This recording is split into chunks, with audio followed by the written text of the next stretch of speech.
side, camera right, score!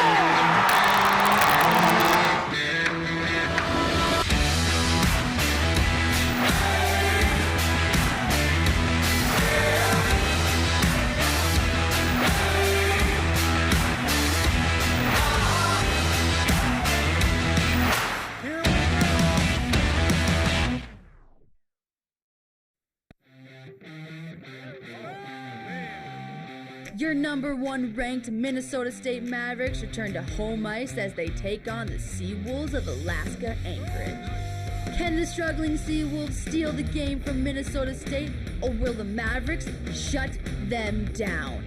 Seawolves, Mavericks, next on Maverick Hockey Weekend.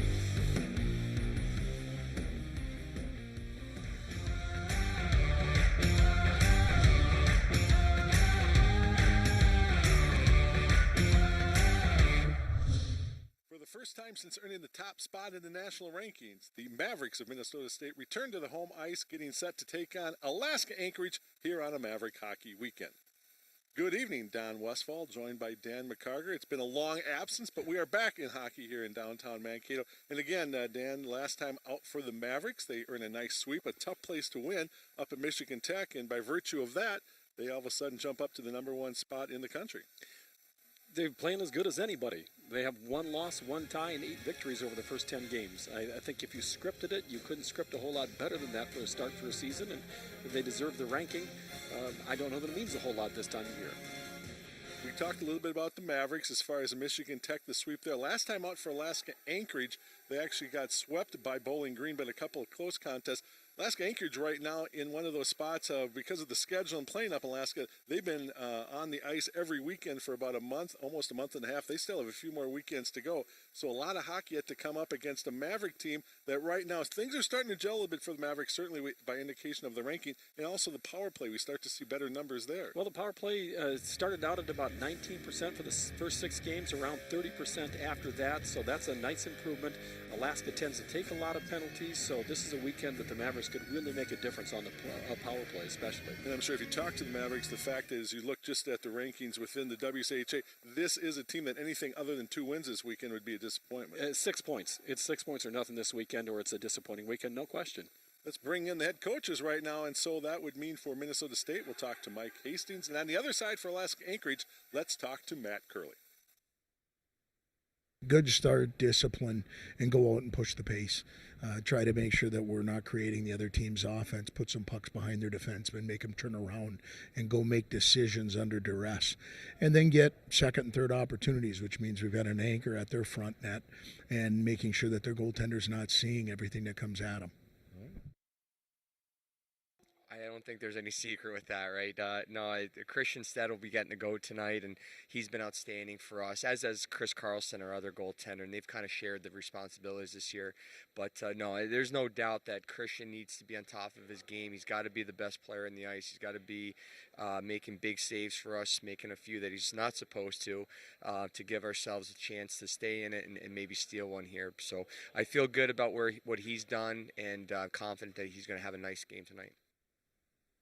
We thank the coaches for their participation here on the Maverick pregame show, again sponsored by Coldwell Banker Commercial Fisher Group. Dan, as we talk about both teams on the ice tonight offensively, we've decided not to single out any one player, but for both of these teams, as much success as they've had offensively, and of course for the Mavericks, they're one of the top scoring teams in the country, we look at their scoring, you're going to see some interesting spots on there, freshmen being able to contribute right away. Well, you know, the Mavericks each year seem to have a group of freshmen that come in that have been really important in helping out, but there's always an upper class that is very, very good. Alaska is not in that situation. They've got a rebuild going on. They've got young players coming in, but they've been dynamic. They've been on the score sheet every weekend, and that's going to be very important for them this weekend. You saw the Mavericks with their top scorers. Of course, Michaelis is up there, Charlie Gerard, but again, the names Nathan Smith and Sauter step up there. And on the other side, Danny, you just mentioned the fact of their top 3 scorers.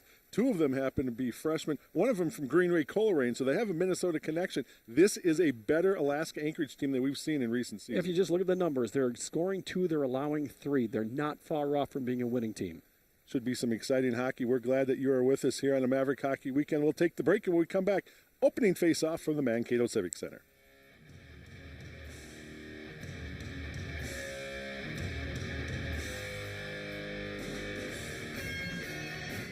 I'm Larissa Schulich of Minnesota State Mankato students, and I have a big idea. I want to be among the few women who have a cockpit view of the world. My dad has his pilot's license. He inspired me to put in the hard work necessary to fly commercial planes. Now, with the guidance of my professors and thousands of hours of expert training, my big idea is becoming a reality, one flight at a time. Big ideas, real world thinking. Minnesota State Mankato. Go further at mnsu.edu. Maverick fans, are you looking for great food at a great price? Head on up to Weggy's on campus, located in the University Campus Square, right across from the Taylor Center at MSU. Weggy's just added a full-service bar and added 4 large-screen TVs for you sports lovers that like to belly up and have a beverage while you watch your favorite games on TV. For breakfast, lunch, dinner, or drinks, Weggy's is the place to be. Try the hashtag hash browns with your eggs. I hear those hash browns are hashtag the best. Back in downtown Mankato, getting set for the first in the 2-game series here between Minnesota State and Alaska Anchorage. Glad you're with us here on the Maverick Hockey Weekend. Charter Communication and Flow Hockey TV. See the Mavericks with the little numeral 1 by their name, and again, top-ranked team in the country after that sweep of Michigan Tech a few weeks ago. The guy behind the bench calling the shots, Mike Hastings for the Mavericks, and on the other side, second-year head coach Matt Curley for the Seawolves. Look at the overall record, Don. Not very good, but he's trying to build a program. They didn't have a whole lot coming back. They've got some very exciting young freshmen that we're going to get a look at tonight. We talked about that in the pregame show. We'll mention some of those stats as we go. Christian Stead gets the call tonight. Dryden McCain on the site for the Mavericks. Pretty simple question, pretty simple answer. When we talked to Matt Curley before the game, the best player on the ice tonight needs to be your guy between the pipes, and without question, the answer was, you bet. That's usually the case, but in this series especially, if his goaltender isn't the best player on his team, they have no chance of winning. You were just mentioning the freshman class for the Seawolves. They again lead Alaska Anchorage in scoring. In fact, on the season, they have a total of 29 points already. The next closest class, the sophomore class, with 10. So that's a pretty big gap in there. Both the senior and junior class for the Seawolves at 9 points. So again, as Dan, you indicated, it's going to take some time at this level. You simply do not rebuild in a matter of even a year or two. It's going to take some time. And, you know, we've talked at times over the weeks in recent seasons about the situations up in Alaska between both not only Anchorage but Fairbanks and the future of hockey, which seems secure through at least next season, but still somewhat tenuous, I'd say, in the distance down the road for them. Yeah, no question. Like I said, they're good for this year and next year, and that's about as long as they're able to go right now. Charlie Gerard between the circles gets one up high off the shoulder. Michaelis chips one back in, a bouncing puck that showed some good hand-eye coordination, and he was able to force it in. The thing that you're going to see the differences tonight are size and speed. The Mavericks have bigger, their most, look at the keys of the game first of all. Initial score for the Mavericks, you'd like to get out in front right away. Handle Alaska Anchorage's aggressiveness and then sustain offense, but you're going to see that the Mavericks are a bigger and stronger team and faster, and especially with as many freshmen they have that are playing that are important, to see a size difference that very few teams can match up with the Mavericks physically. Good to see the guy taking the face-off for the Mavericks, Jaremko, back on the ice. Played down low, bouncing puck on the rebound off into the corner. Smith gets dropped. No call. It's chipped out to center ice. Scheid will come back for Minnesota State. Along the boards. Nathan Smith is trying to play it, but it played back into the corner. Mavericks carry now is Smolik, left off of Scheid. Getting Jaremko back on the ice is important. They're going to watch his time closely, just try to build him back up to be strong, and hopefully as we get into 2020, sometime in January, they think he'll probably be full strength and back to being the Jake Jaremko everybody's used to seeing. Bouncing puck through the center circle will be dumped in by Jared Nash. St. Ange out in front trying to feed DeGraff on the play. Trey DeGraff back after it. Spooner will step in for the Mavericks. Played along the boards. We're going to get a penalty coming up against, I believe it's going to go against Robillard for the interference call as he dropped Gerads, and the Mavericks on a power play here early, just barely a minute and a half gone in the first. Well, as we heard from Matt Curley in the pregame, he said we take too many penalties. That's the very first thing that Mike Hastings said when he got here. He said, we're known as a dumb team. He said, we've got to change that around. And so far, Curley hasn't been able to do that with his young Alaska squad, but they'll get that figured out over time because you cannot spend the time in the penalty box, especially against a team as good as the Mavericks, who, as you saw in the pregame, 30% over their last 4 games. Overall in the season for the Mavericks on the power play, 23.7%, 9 for 38 penalty kill for the Seawolves. This is right along the low angle. Score! Well, it'll kill you. It'll just absolutely kill you going to the box against this club as hot as they've been, as skilled as they are, and that was just too easy. Well, the Anchorage Seawolves have given up 10 power play goals on the season in 49 opportunities. Now make it 11 and 50, and the Mavericks very quickly convert here. Toomey's able to get one through. Out in front also on the feed there. Looks like it's going to be Dallas Gerads. Gerads with the finish, and it's just right out in front. He's able to poke it home, and the Mavericks are up 1-0 very early on here. You make a mistake, take a silly interference penalty, and put your team right in the hole right away. The one thing that they just could not afford to do was, be chasing the scoreboard the entire night, and right away, a minute and a half in or so, they're down a goal. Gerads with the goal, kind of apropos since he got he was on the opposite end of that penalty that Robillard took.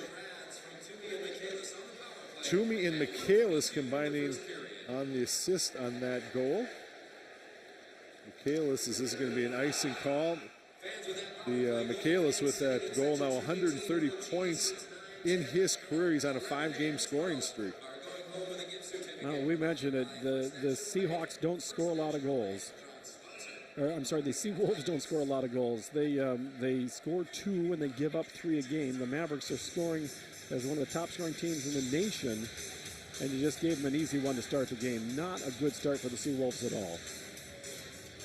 Michaelis, we had mentioned with that scoring streak, now 130 points. That is the most in the WCHA since the realignment of everything back in 2013. He actually was able to get that mark a couple weeks ago in the sweep against Michigan Tech, getting past former teammate C.J. Cease. Connor Mackey the other way, weaving through a bit of traffic, dumps it into the zone. Robillard's back. Brought out to center ice now by the Seawolves and dumped in by Jared Nash. Smolik will tap it away. Riley St. Angie. Shot at the point blocked. DeGraff in the corner. Played out in front, right in on Dryden McKay, and Nash was looking for a rebound as Molik is on him defensively. When you've had a bye the way the Mavericks did, you don't ideally want to go on one of your specialty teams right away the way Mavericks had to. They went on the power play right away, but they were able to put it away. So it's a good start. I'm sure Mike Hastings would like to roll through his lines, get all 4 lines out there and run them a couple times, but they had to go to their specialty teams right away, and they were able to put one in the first chance they had. You bring up a key fact that Coach Hastings shared with us before the game, rolling all 4 lines. He said maybe that was the biggest difference in that sweep against Tech, the fact that not only did all 4 lines get going, but they really started to feed off one another. Well, when you're able to get scoring from all 4 lines, it's pretty difficult. And he said they were able to churn it out, and everybody was staying real short with their shifts. And the next one would just build off the previous one, and that's how you just wear teams out, especially on the road. That is a tough place to get 6 points out of. Yeah, no question. Mavericks went up there and they took care of business. Now you just got to do it on your home ice, and they're off to a real good start. Smolik. Scheid. Jaremko will dump it into the zone. Played ahead now for Sinclair. He tries to chip it into the zone, but Scheid will come back for the Mavericks. Eddie Renwick on him. Jaremko. Long lead pass. Now left off for Carroll. Carroll gets taken out along the boards. Marcus Mitchell to the far side for Drake Glover. Tinkberger dumps it into the near corner. Masson and Carroll are after it. Now Sinclair picks things up for Alaska Anchorage, and it's lifted out to center ice. Gerads tried to tap it back into the zone. Carroll is back defensively for the Mavericks. Left off for Dewar. Down low. Here comes Carroll, and he got a good look down low as he broke in between a couple defenders. Marcus Mitchell tying things up with Dallas Girads, the goal scorer a few moments ago. Connor Mackey will come back. Left off now for Doer. Dallas Girads dumps it into the corner. Spooner after along with Robillard. Andy Carroll has been very active here offensively early going. There's been 2 or 3 times where he's got down low, and he doesn't have any points yet this year. He had 5 last year as a freshman. Spooner got the shot off. The rebound came to the near side. That one was stopped on the follow-up shot as well, off the stick from Charlie Gerard. Played back in. Actually was played back in on offside, delayed. So now with the Mavericks have cleared, carried out to center ice. Connor Mackey. Parker Toomey to the far side for Charlie Gerard. Trying to find a way to feed one to Michaelis. Will break to the far side.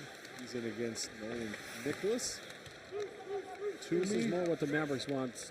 Just get some playing time without any whistles. Everybody work up a bit of a sweat.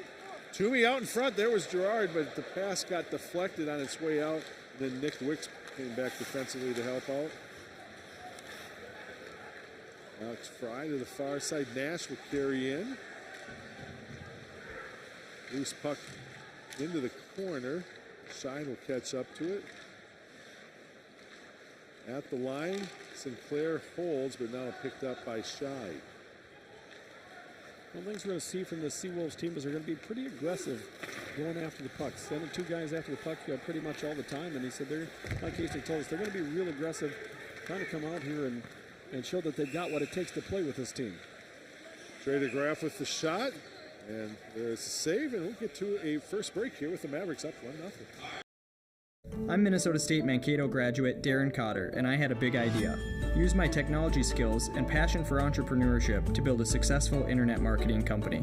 When I was a student in Mankato, I started Inbox Dollars in my dorm room, and today it's grown into a thriving business. Now I can use my expertise to mentor and invest in other Minnesota tech companies, helping them turn their big ideas into fast-growing businesses. Big ideas, real-world thinking. Minnesota State Mankato. Go further at mnsu.edu.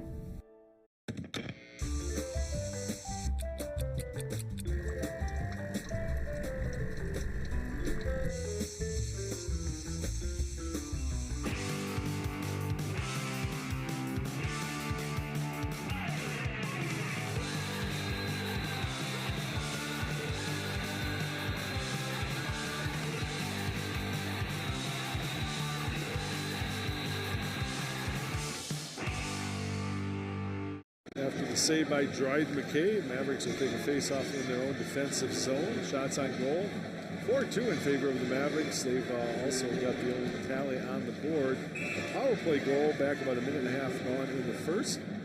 Dallas Girads, the second of the season from Toomey and Michaelis.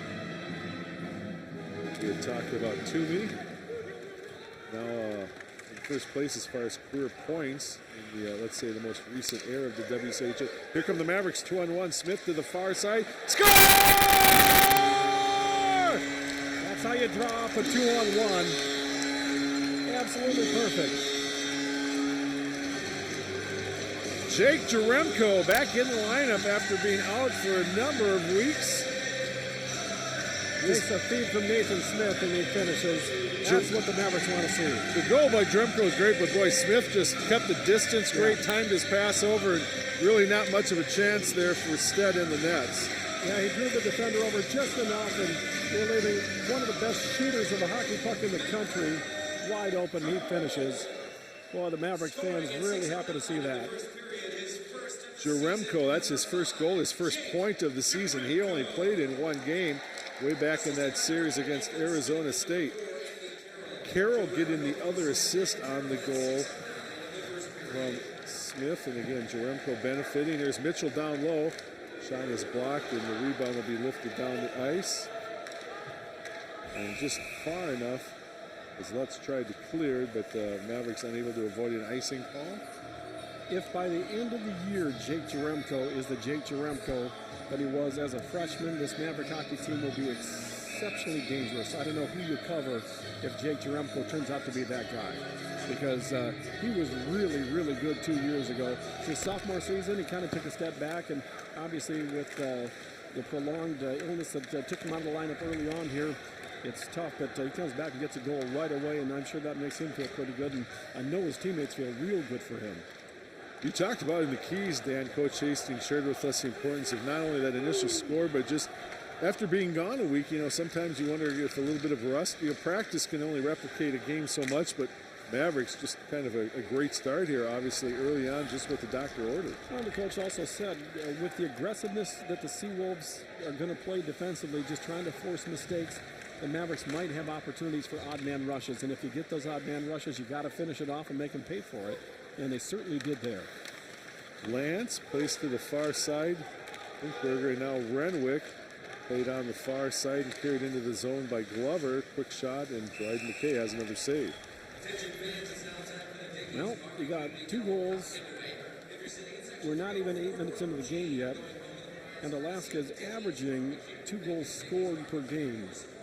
Just 2.1 goals per game. So you look at that and you say they've got to do better than they normally do, and they're going to get up against the hottest goaltender in the nation and on the #1 team in the nation, so good luck. I was going to throw in a few moments ago as we talked about Michaelis on the WCHA career list. Parker Toomey also on that list, now in 8th place, 103 points in his career after that assist, just one behind former Michigan Tech's Jake Cheney. Nolan Nicholas, to the point, is able to clear Spooner's there and then takes a hit but dumps it into the zone. Well, as you'll recall, Parker Toomey was picked as the freshman of the year in the WCHA when they came in, and Mark Michaelis beat him to it. And that's not a bad problem to have. Those two have been pretty lethal throughout their time here, often paired on the same line. Spooner in the corner. Connor Mackey runs into Jared Nash. Fermin Bueno over to the far side. McNeely unable to control things. Now Charlie Gerard. McNeely once again down low. Dallas Gerard's trying to feed the slot, but Riley St. Angie is there. Charlie Gerard, guys slipping all over the ice tonight. It looked like there's people left some skate guards on. St. Angie left off. Trey DeGraff right along the goal line. Toomey will pick up the puck for the Mavericks. They'll carry out to center ice. Still Toomey after it. Trinkberger will sweep it away, but Michaelis is there out in front trying to spin one to Charlie Gerard, and Zmolik will come back. I think we have one more player below a shoe here, and I'm not going to be allowed to sharpen skates for the team anymore. You can do it all. Tell you what. I was wondering where you were about 4:45. Trying to help out whenever I can, but apparently maybe I didn't do as good a job as normal. He plays that one to the corner. Fry after it. Out in front now, swept out there by Cam Rude, and the Mavericks clean up. Scheid. Smith taps it out of the zone. Lucas Sauter carries into the corner. Sauter still after it. Fry catches up to it as well. Now Nathan Smith brings it out in front, but lost puck possession. Andy Carroll is back. Shots on goal are nearly even at 6-5, but scoring chances are all in the favor of the Mavericks. There really hasn't been a scoring chance so far for the Seawolves as we're almost midway through the first period. It is a much more aggressive Seawolf team than I remember in recent years. Yeah, no question about it's it. cost them a little bit here, Yes. but you know what? You got to play that way. You got to play with what you got, which is be as aggressive as you can, maybe force some mistakes, and along the way we'll learn that when to be smart and be aggressive. Nicholas down into the corner, but Hookinson kicks that out. Left off where it's picked up by Renwick. Played back for Robillard. Dumped into the zone off the stick of Masson. Carroll will step into the play as also Masson after it one more time. To the point. Robillard to the far side. Nicholas just plays it off, trying to find a way to get it off of Karam, and then Andy Carroll comes in as well to help swat it away. Right along the side of the goal, it gets trapped, and we'll take a break as well with 9:38 left to go here in the first. The Mavericks 2-0 lead.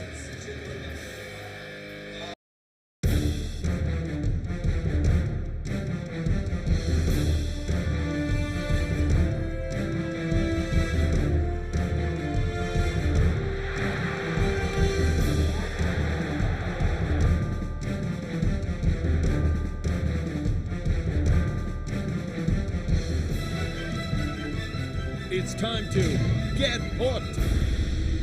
For ticket information, call the MSU Athletic Office or see our website. Some of the news and notes from around the WCHA joining the Mavericks in the national polls. There you see Bowling Green and Northern Michigan. Home and home series between Northern Michigan and Tech tonight up the Upper Peninsula.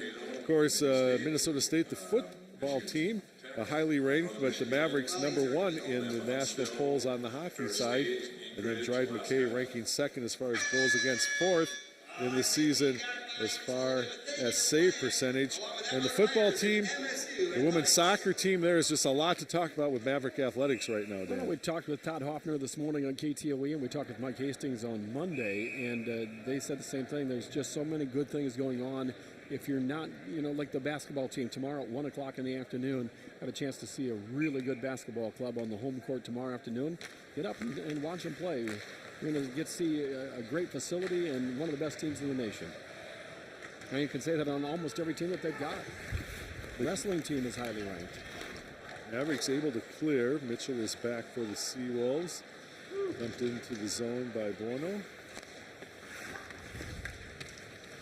Taylor Lance kicks it out. Played back into the corner by Shackle.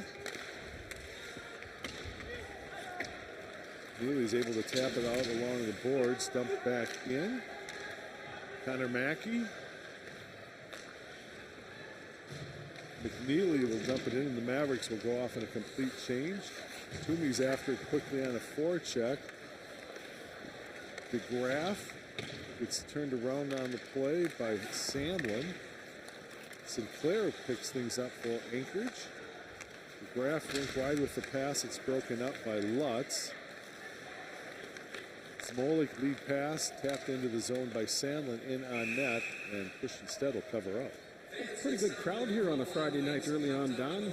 And a reminder that tomorrow evening it's earlier, a 6:07 face-off tomorrow night. I think fans are starting to get used to that, and I think everybody pretty much likes it. High school boys hockey is finally underway now, so all hockey is going on in Minnesota. Girls and boys, men's and women's, and professional all going on at the same time. Lutz along the goal line. The shot gets blocked. French stops the clearing attempt by Kamrud. Now Smolik is there, but it is cleared, and he'll fire it right back in. Nolan Nicholas on the far side for Fry. Uses the skate kicked out to Nick Wicks. Robillard, Kamrud with the shot, and another save for McKay. Braden Kamrud mixing it up a little bit there. The freshman, 5'8", 175. You just don't see 5'8", 175 on the Maverick roster. You see 5'10", 185, 5'10", 180, 5'9", 184. Just bigger guys up and down the lineup. A lot of it has to do with the weight training the Maverick program has, thanks to David Backus and the help that he provided for the weights down here. Mavericks break things out quickly. Carroll gets into the offensive side, into the corner along with Sinclair.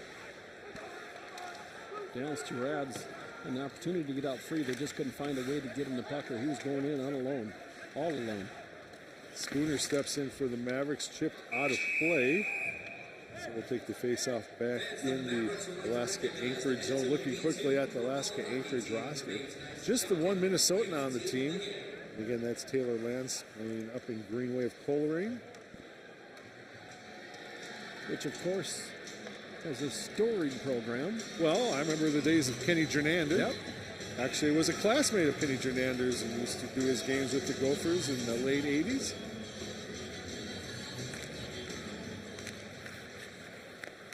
Played back to the 1980s. Yes. In fact, I think Greenway made the tournament a year or two ago, and Kenny's son was one of the better players on the team. Back in the days with Larry Olin and Chorsky and Snuggerud, those were some fun years. Some good names. Skarda, and of course we know one of those names on the current Maverick roster in Stauber. Long lead pass for Jaremko with the goal here in the first. Top of the circle.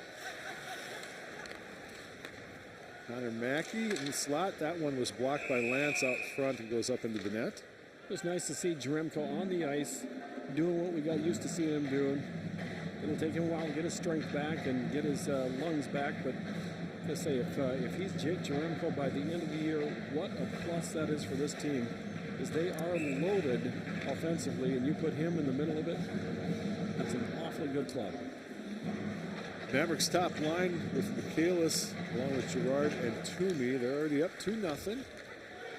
Goals for the Mavericks by Dallas Gerads on a power play, and then Jeremko, as Ron had talked about, and that's an icing call, and we'll take the face-off back the other way. Dan, we only have one more weekend of hockey left in 2019. That's sick. It is not good. That's actually the first weekend of December. Mavericks next weekend. Big series up in Duluth against the Bulldogs. And then we are home in a couple of weeks as Lake Superior State comes into town, and that's it for 2019. That's ridiculous. Toomey out in front trying to feed Michaelis, but it's broken up and cleared out of the zone by Lance. The two series at home to start the year, the 4 that I was out of the country for, really shortens up my first half, and I'm not happy about that. Scheid trying to chip it out of the zone away from Shackle. In fact, it gets weirder, Dan. There's only 4 home series in 2020. Of course, we hope to be home for 3 straight weeks in March with the playoffs. I would say the odds are pretty good that's the case. Series in 2020 with Alaska the first weekend. The Alaska Fairbanks. Quick turnaround there as Nick Rivera had a good look, but Stead makes that save.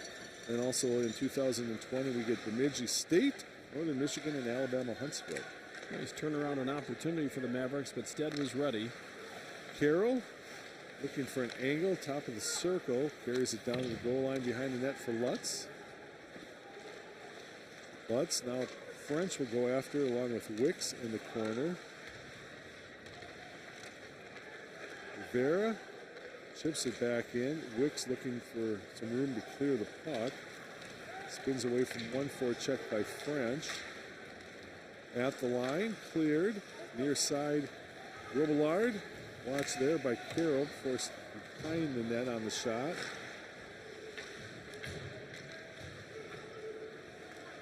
Carroll behind the net. Long lead pass for Gerads. That's in on net, and so no icing. Just a little bit too far for Gerads. As Gerads gets tied up behind the play with Eric Sinclair. A little pushing and shoving, but nothing comes of it. Fans got excited, but the referees were right there to stop anything from happening.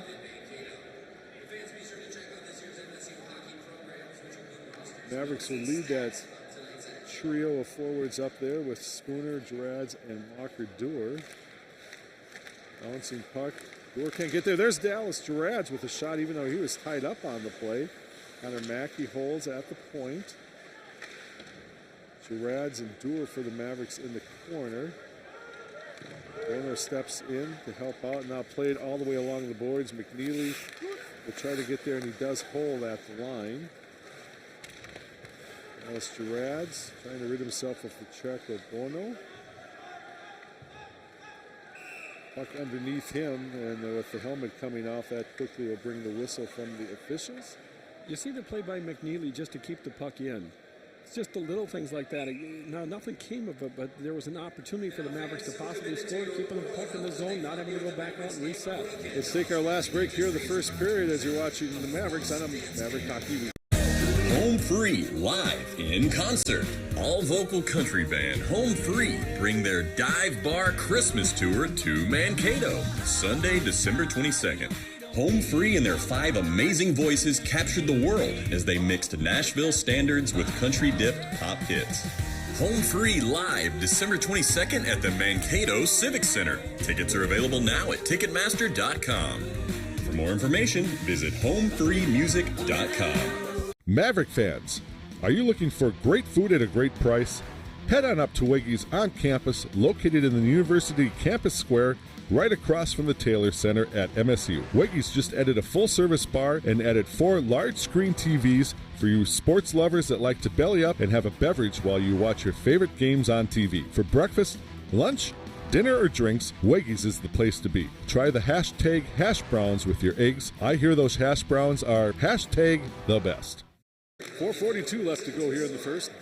On Westfall. Dan McCarter from downtown Mankato. Game 1 of the 2-game series between the Mavericks and Seawolves. Puck is cleared. Shy will turn things around for the Mavericks. Trinkberger is back for the Seawolves. Long lead pass. It's chipped out of play. That one got up amongst the students, that kind of the overflow section when the bowl gets full. Somebody got it in the noggin, I think. Looks to be okay. Yeah, I think everybody's okay, but that one might have hurt a little bit. Looks like he even had some protective headwear on, Yeah, I but think still, you're right. just a baseball cap. But not as padded as you'd like. No. Hassan with a quick shot that's blocked by Zvolik off the face-off.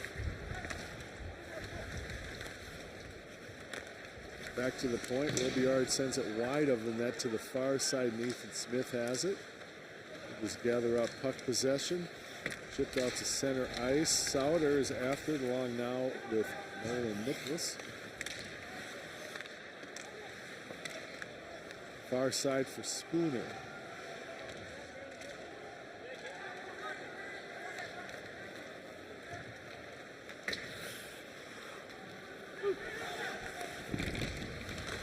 Along the corner, now Spooner ahead for Dewar. Spooner steps in to break up the clearing attempt. On the near side, Sinclair left off and played out of the zone by Mitchell and dumped right back in. Mavericks after it, Sinclair and Gerads. Spooner steps in for an attempt. Carroll steps in from the point, trying to feed it down low, but picked up by Taylor Lance, and he'll carry to center ice. Carroll's after in the corner along with Lance.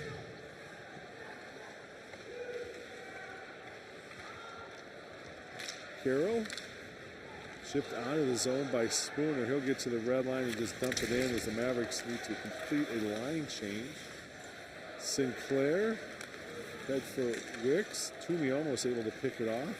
Nick Wicks, the leading scorer, puts one in on net, and Brad McKay will hold on to take the face-off. You know, shots and goal are now even at 8 apiece, but the scoring chances have all been for the Mavericks so far. They've been able to finish off both of their scoring chances, and Seawolves haven't been able to generate anything at all. They've had some dump-in shots and some shots from wide out, and that's about it. Really no concern for Dryden McKay so far, and he's been very clean. Down in the student section, I think that puck went out a few moments ago. I think that's the Maverick football team that might get introduced. Right. They, along with the soccer team, is here to be introduced tonight for the great regular seasons they've had. And so we certainly don't want somebody injured on that.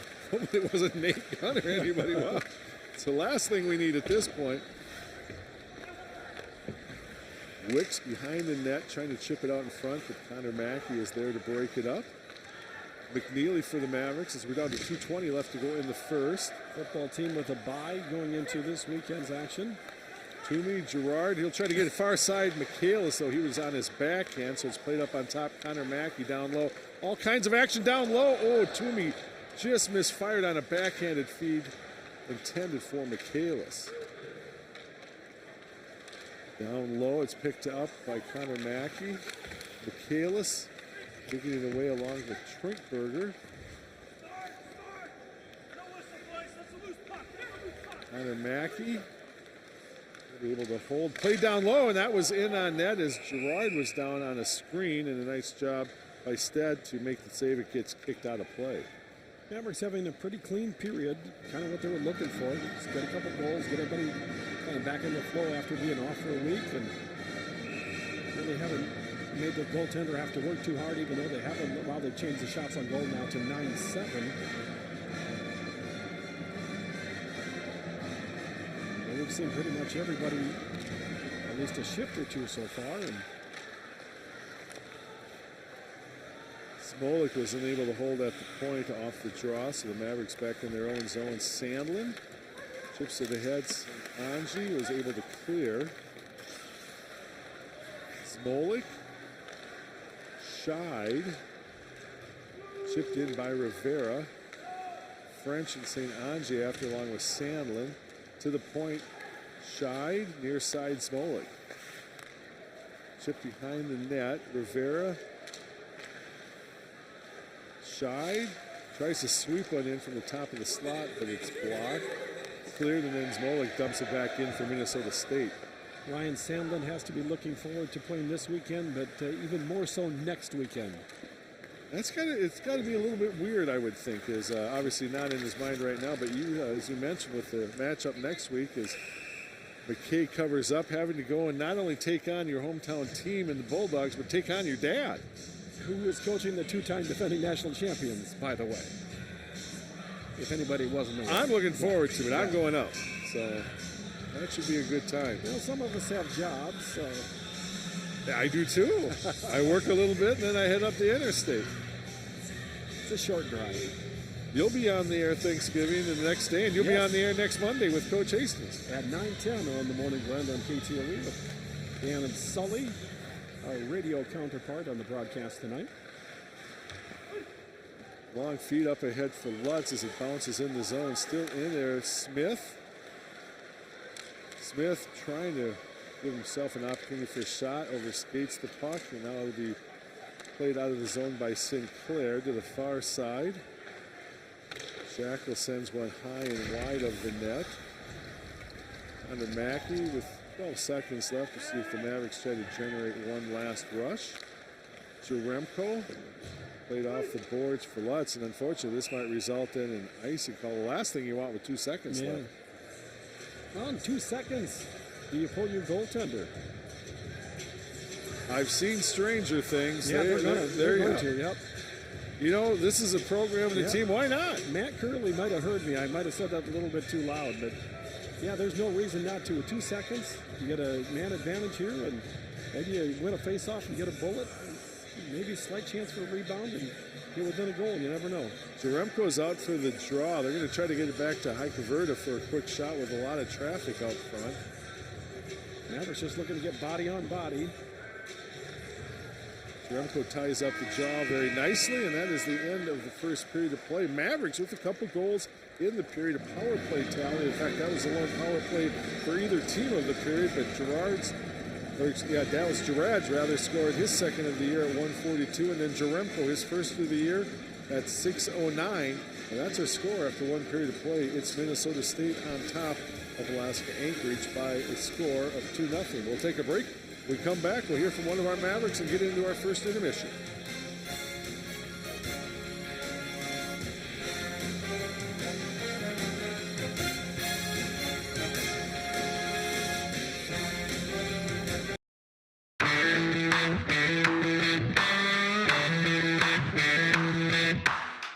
His side, camera right, score!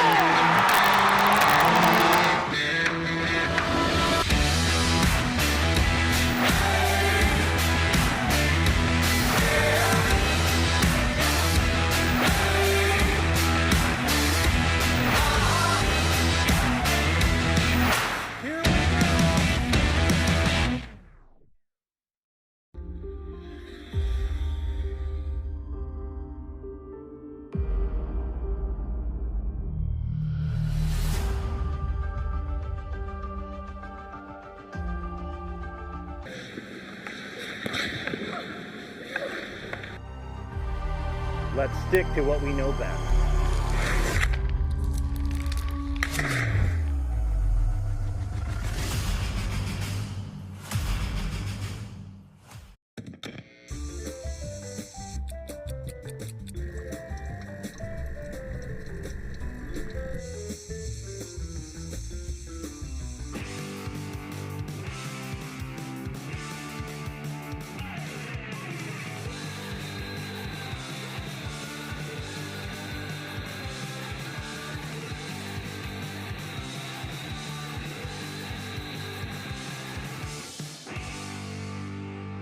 I'm Larissa Schulich of Minnesota State Mankato students, and I have a big idea.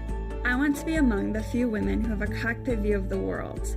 My dad has his pilot's license. He inspired me to put in the hard work necessary to fly commercial planes. Now, with the guidance of my professors and thousands of hours of expert training, my big idea is becoming a reality, one flight at a time. Big ideas, real world thinking. Minnesota State Mankato. Go further at mnsu.edu. Welcome back to the Mankato Civic Center, where the score is 2-0. Your Minnesota State Mavericks are leading the Seawolves of Alaska Anchorage. I'm Marissa Voss, and I'm joined by junior forward number 5, Jake Jaremko. Jake, the offense is looking dominant out there with getting 2 goals in the first 6 minutes of play. Can you elaborate on what's going so well for you guys? Yeah, I think we used our speed well, and we're getting to the net. And when we do that, we're really successful, and I think we need to continue doing that more in the second period here. Jake, you've missed the 8 games since not playing ASU series, right? Mm-hmm. Getting a goal out there, it looks like you haven't missed a beat at all. Can you elaborate on how good that feels and just to lace up the skates again? Yeah, it was nice to get back out there. I've definitely missed it a lot, and just hoping to continue to play well here, and it's definitely exciting. Thanks, Jake. Good luck in the second. Thank you. Coming back after break, one of our own, Don, chats with head coach Mike Hastings to talk about this game. Stay tuned, guys. Biology professors at Minnesota State Mankato had a big idea: immerse first-year students in hands-on scientific research. I'm already researching the brain and how it controls behavior. I'm studying how cancer starts so we can figure out how to stop it. Our Rise Bio Scholarship Program, supported by the National Science Foundation, gives students unique access to real-world research, preparing future leaders in science. Big ideas, real-world thinking. Minnesota State Mankato. Go further at mnsu.edu. Home Free, live in concert. All vocal country band Home Free bring their Dive Bar Christmas tour to Mankato, Sunday, December 22nd. Home Free and their 5 amazing voices captured the world as they mixed Nashville standards with country-dipped pop hits. Home Free live December 22nd at the Mankato Civic Center. Tickets are available now at Ticketmaster.com. For more information, visit homefreemusic.com. Spent a few moments with Maverick head coach Mike Hastings, and coach, I don't know the degree that you have a lot to do with the setup of the conference schedule, but obviously the way things set up for you this year, I think the bye week probably came at a pretty good time. It did. We had a few guys that we wanted to get healthy. Jake Jaremko's back in the lineup. We're close with Chris Van Oshaw. He's close. I don't know if he'll be able to be available for the weekend. And then we had some guys that, we're getting some miles on them. So for us to get back, focus on the academic piece, get a little healthy, get some rest, reset, and then get ready for the 8 games that we have between now and Christmas. And so looking forward to seeing if some of that rest is paid off, but hopefully not have too much rust also. Obviously, the players get some time off. They get back to their studies and weights, and you try to keep them in some type of routine. For you as a coach, is it a lot of time scouting other teams? Is it time on the road, doing a lot of recruiting? What comprises your week off?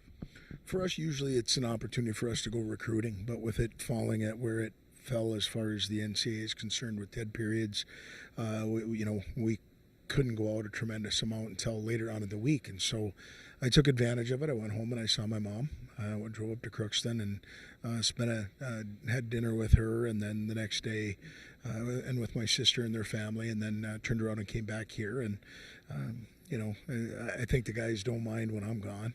It's fresh, it's new, and I know they're always in good hands with Coach Connaught and Coach Blue. So we did something a little bit different over our break this year as far as just some competitive games that we had the guys go through. Not a lot of system things.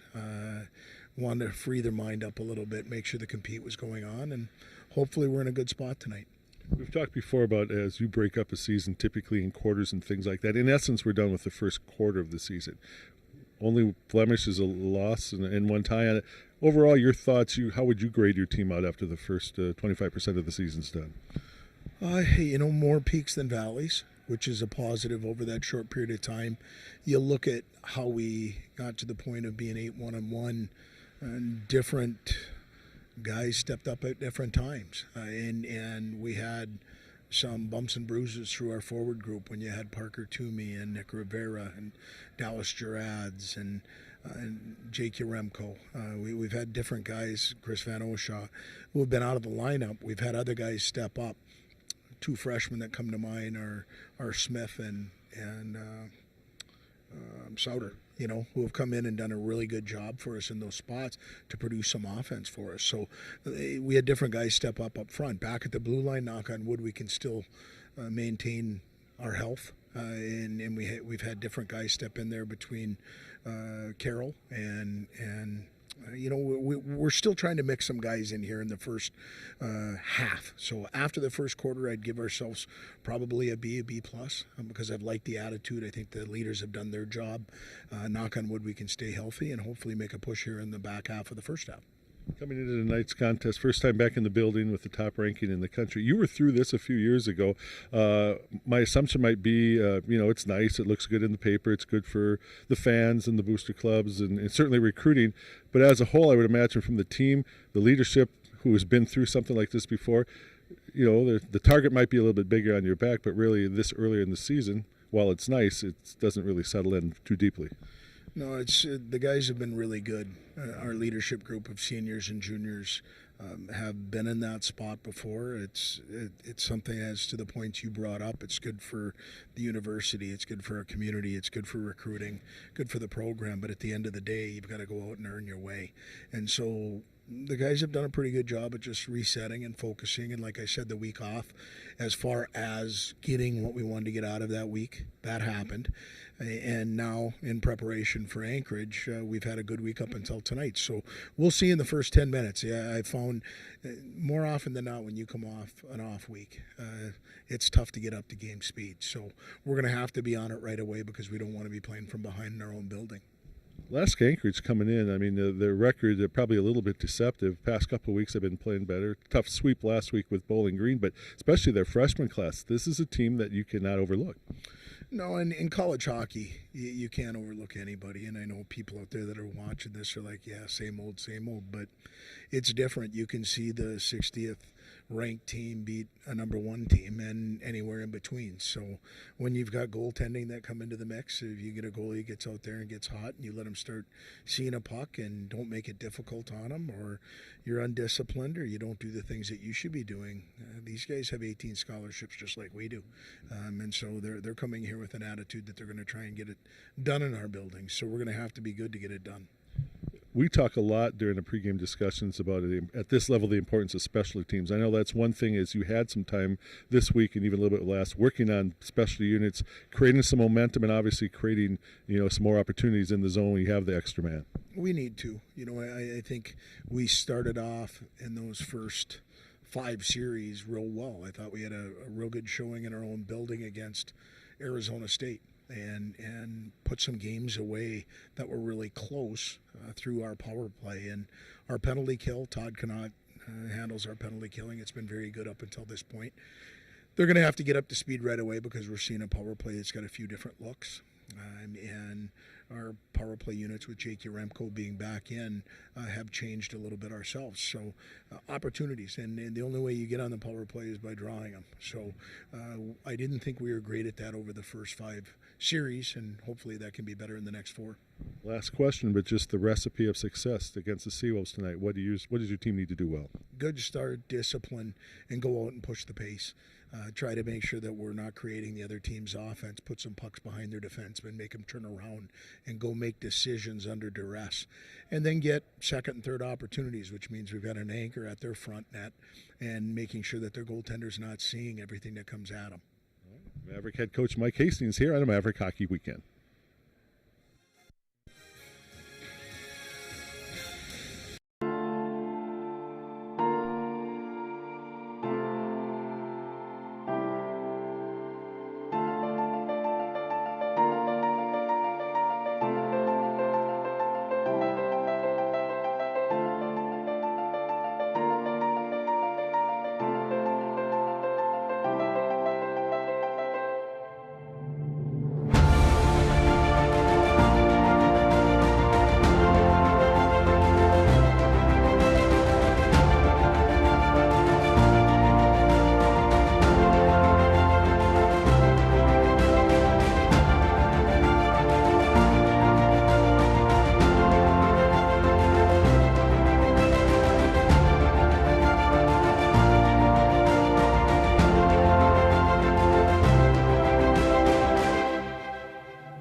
Home Free live in concert. All vocal country band Home Free bring their dive bar Christmas tour to Mankato, Sunday, December 22nd. Home Free and their 5 amazing voices captured the world as they mixed Nashville standards with country-dipped pop hits. Home Free live December 22nd at the Mankato Civic Center. Tickets are available now at Ticketmaster.com. For more information, visit homefreemusic.com.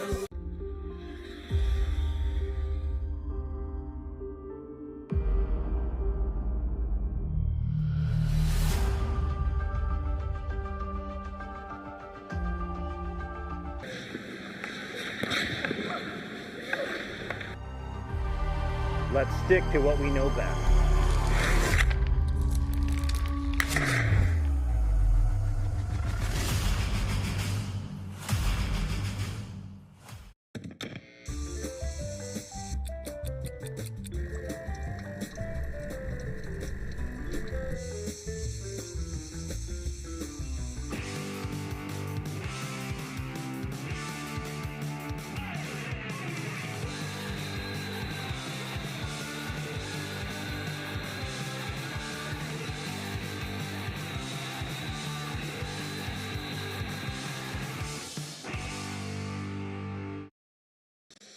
Don Westfall, Dan McCarger back on the Maverick Hockey Weekend. Thanking all of you watching across the country on Flow Hockey TV, and of course here in the Upper Midwest on the Maverick Hockey Weekend and Charter Communication.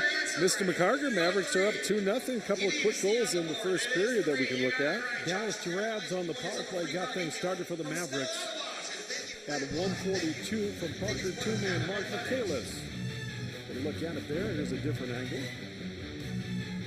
Finish right out front. It's 1-0 Mavericks on the power play. Then Jake Jeremko finishes off a nice 2-on-1.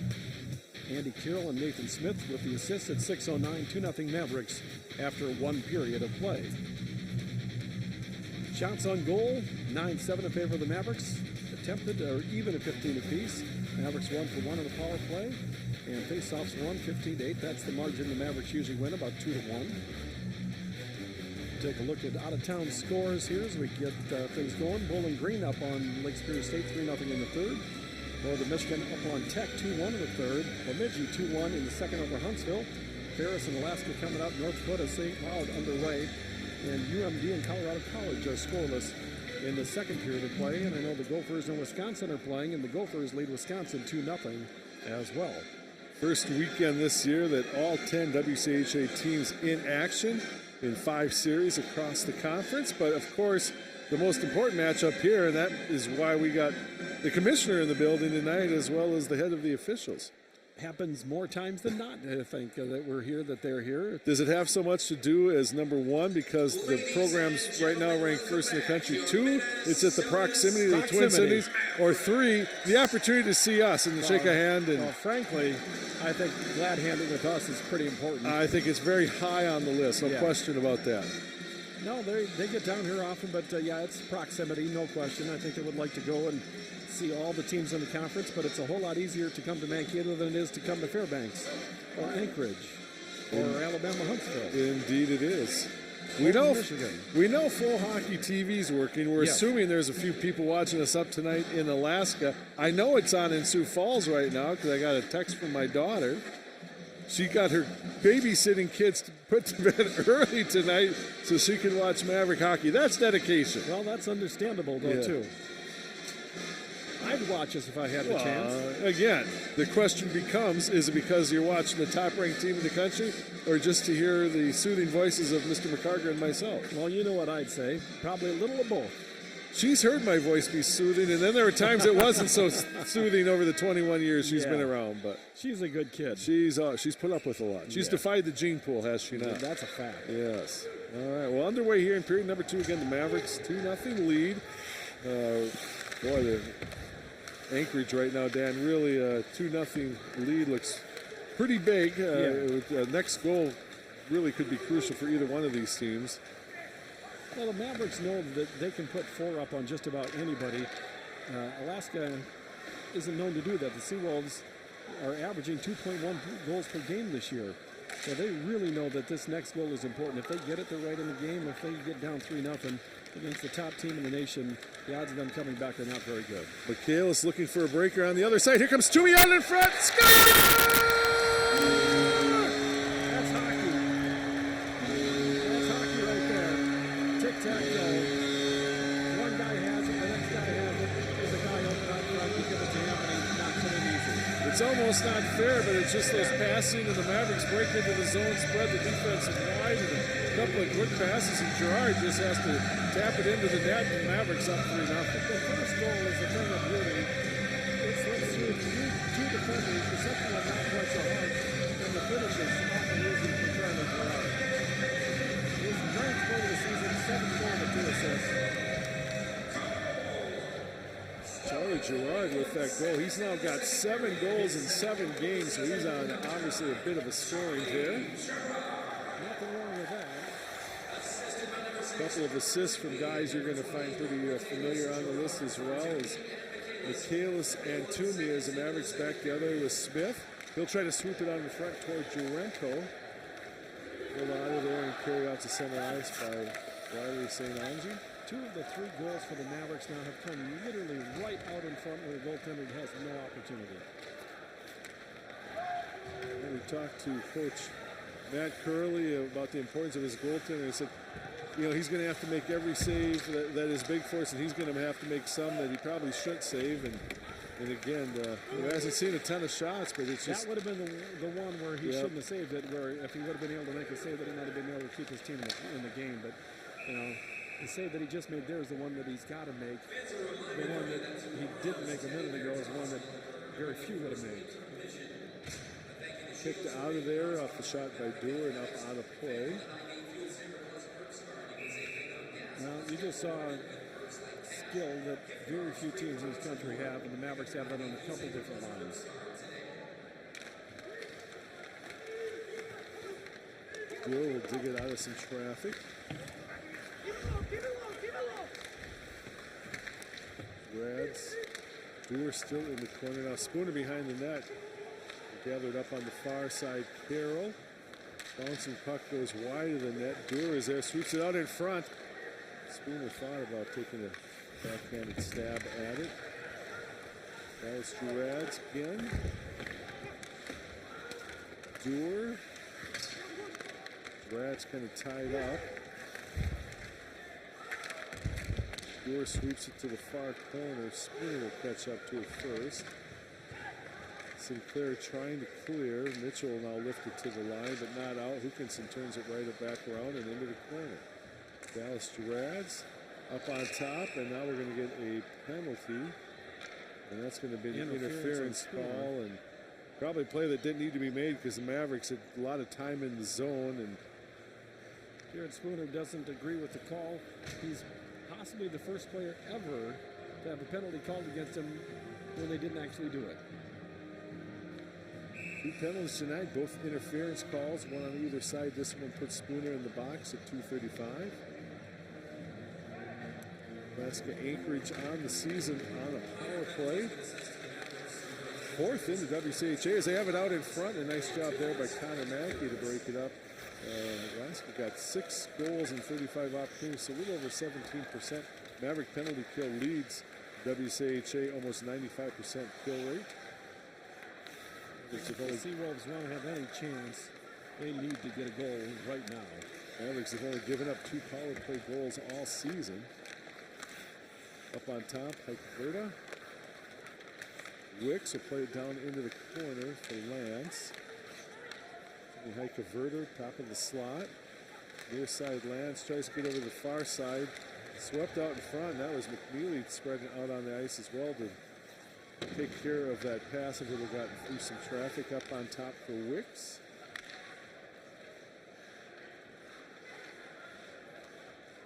Heike Verda will try it one more time. Glove save made there, played behind the net. McNeely tried to play it off the boards and out and does. Heike Verda is there to turn it around and dump ahead for Wicks. Mavericks couldn't get a change though. Still the same 4 killers out there. Now they'll get that opportunity. Josh Friend swats it all the way down the ice, and 4 new penalty killers are Michaelis, Souter, Hookinson, and Smoley.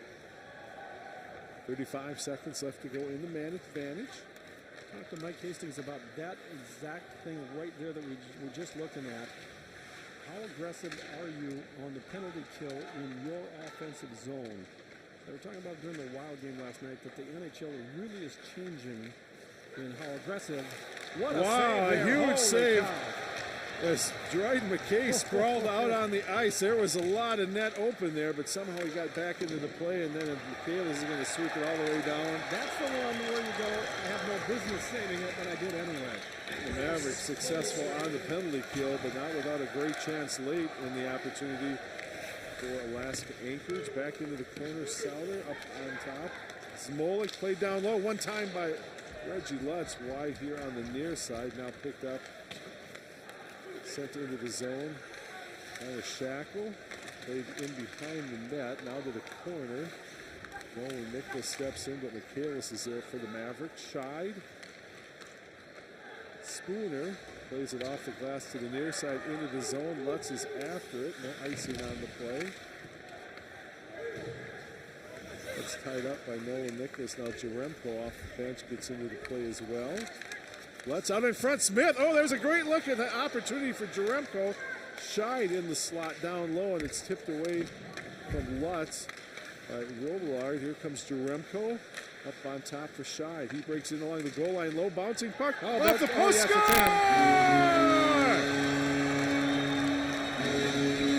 Just too many chances from too close. Not sure if it was in on the initial shot from Smith or the rebound that crossed the goal line, but in any event, Mavericks, a couple of quick goals here in the second, now up 4-0. Well, we're going to look at it right here.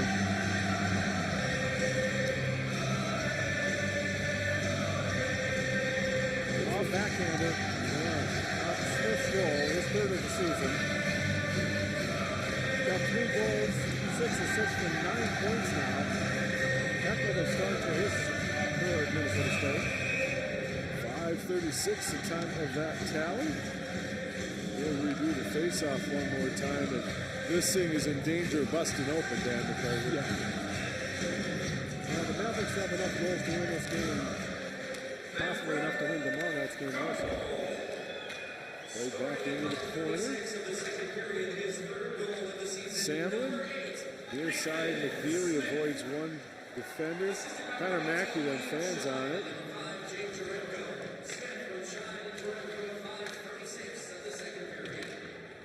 Into the near corner, McNeely will catch up to the play. Picked up. Mike Verta goes rink wide with the pass.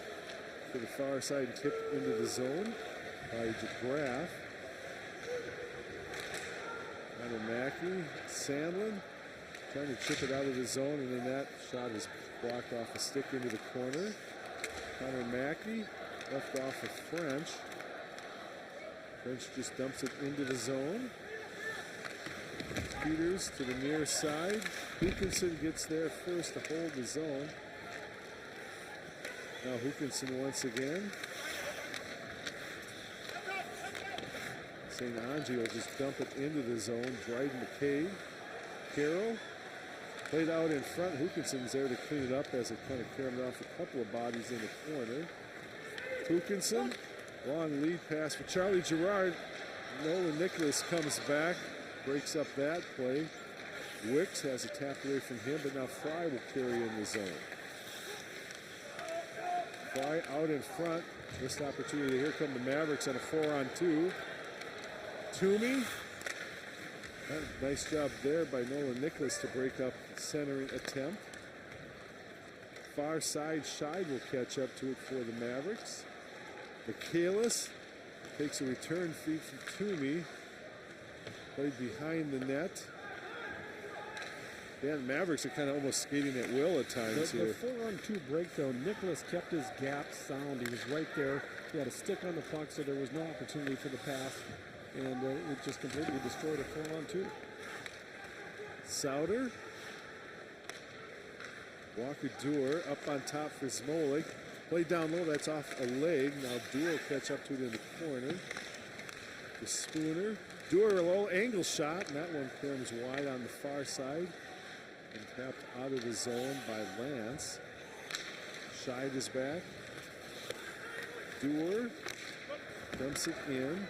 Spooner and Woodward go after it. Dewar catches up to the play in the corner.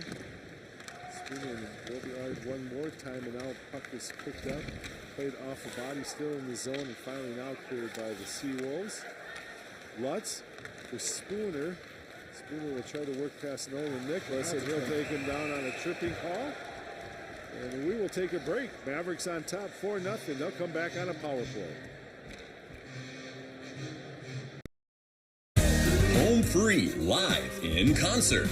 All vocal country band Home Free bring their Dive Bar Christmas tour to Mankato, Sunday, December 22nd. Home Free and their 5 amazing voices captured the world as they mixed Nashville standards with country-dipped pop hits. Home Free live December 22nd at the Mankato Civic Center. Tickets are available now at Ticketmaster.com. For more information, visit homefreemusic.com. Don Westfall, Dan McCarter back near the halfway point of tonight's contest. And Dan, obviously, this early in the season, top-ranked team in the country here in the Mavericks. They're off to a fantastic start, among the best that we've ever seen at any level of hockey here in Mankato. Well, not unexpected, though, when you think of what the Mavericks have coming back with this team. You know, they lost Max Cota from last year's team that put up 30 victories. So you would expect to get off to a good start. You expect this team to have a really good season. You expect this team to be in the Frozen Four at the end of the year. So getting off to a good start, not unexpected at all. There's the trip right there. Nolan Nicholas is off on a tripping call, putting the Mavericks back on their second power play of the night. They were 1 for 1. Just 9 seconds into their first opportunity back in the first, they scored.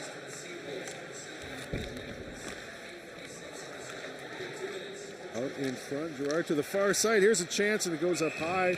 And probably it looked like it was blocked as Toomey had a really good look down between the circles. Well, Toomey had a really good look, and Charlie Gerard was right there to clean up the mess as well. So 2 really good opportunities for the Mavericks, and unable to put it away. But if there was a rebound, it was going to be finished by Charlie Gerard.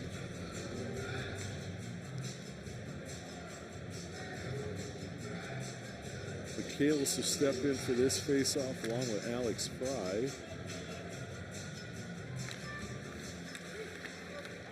Picked up back to the point, but Connor Mackey is there to turn around and now fire down the ice. Cleared by Buono.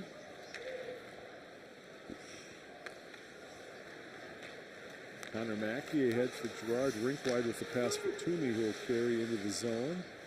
Toomey. Mavericks trying to create some opportunity out way up by the blue line, and that made it pretty easy for the Seawolves to get a stick in there and break it up. Zone cleared, but here comes Dallas Gerads the other way. Gerads, Toomey. Gerads gets dropped on the plane. There'll be another penalty coming up. Mavericks will quickly get McKay off the bench and get the extra attacker. Out in front, bouncing puck, and it bounces right over the stick of Charlie Gerard, and he would have had a wide open net, but as the Seawolves touch it, Mavericks will go on a 5-on-3 for a minute and a second. It's called contact to the head. I don't know. I mean, I thought he kind of caught him in the chest, but I would have just called interference. Since the puck was gone. Either way, Mavericks with a 1-on-1 of 5-on-3. Sinclair is off. It's the Mavericks look to convert as Lutz just takes a wicked shot wide. Lutz one more time. That was an absolute rocket. He just... Scheid down low. Jaremko out in front, and boy, Smith was camped out on the weak side, just fanned on the opportunity. Scheid between the circles down for Jaremko. It's a lot of bodies in real close. Mavericks will back it up, create some zone. Lutz tees up a blast. He does not get cheated very often. No, he does not. He didn't get as much on the second one as the first one, because the first one was an absolute howitzer, and that one came in pretty hard, and Christian Stead took it in the chest. Still 31 seconds left to go with the 2-man advantage. Mavericks already up 4-0, 4 goals on 20 shots on net. Seawolves only have 10 shots here at the halfway point of the contest. Connor Mackey, Toomey. Mackey played off the body down low. Gerard, Michaelis. Toomey between the circles, dropped off for Connor Mackey. Down low for Michaelis. Mackey through some traffic down low. And a nice job there getting the stick in on the play is Charlie Gerard. By the time he had settled down the puck. We've talked about it before that it really takes 3 passes, 3 clean passes to have an open shot at the net there. And if he wouldn't have had to settle the puck down, he probably puts it away. But he had to settle it down for just a second, unable to do so, and gave the goaltender just enough time to make the save. So now only 7 seconds left on the 5-on-3. But really, it's probably 10 seconds by the time you open the door and you get over. So you get one more chance here at 5-on-3. Here's an opportunity out of the box and a race for the puck. Heike Verda can't get there in front of Mackey as Mavericks got a little too fancy trying to set up the pass. Gerard now back in the zone, 5-on-4. Here's Michaelis down low, and he's off the post. Toomey. Down low, Charlie Gerard. Still 40 seconds left to go in the opportunity, and Connor Mackey fans on that opportunity. They'll go all the way down. Dryden McKay gets a chance to touch the puck here. Couple really good looks for the Mavericks, but nothing so far. But it's a 4-0 game already. It's one well in hand. Wicks is there to clear. Mavericks with French left off for Carroll. Take it into the corner along with Trinkberger. Carroll trying to clear himself and keep the puck possession. Wicks behind the net. It's spun around as Sinclair is out of the box. Here comes Fry the other way. Fry looking for a trailer. Quick shot there, bouncing puck, and it's sent wide, and we're going to get a penalty back the other way. And it's still a 4-0 Maverick lead.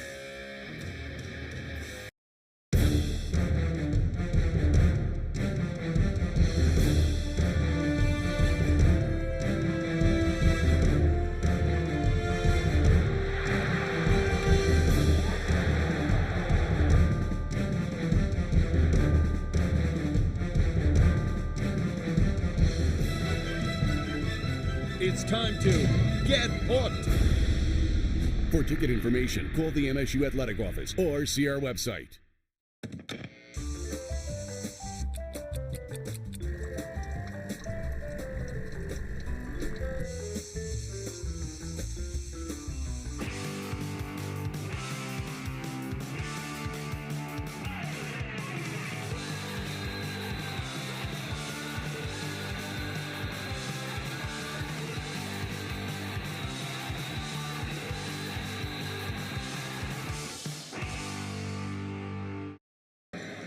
Taking a look at our veteran of the game, who happened to be Stomper in his days as a Maverick student. I think they said Alex Palmer was his name. That is correct. You don't usually get to see Stomper without the gear on. Stomper's aged all right. Yeah, he's done okay. And he defended our country. I wouldn't mess with him. No, not at all.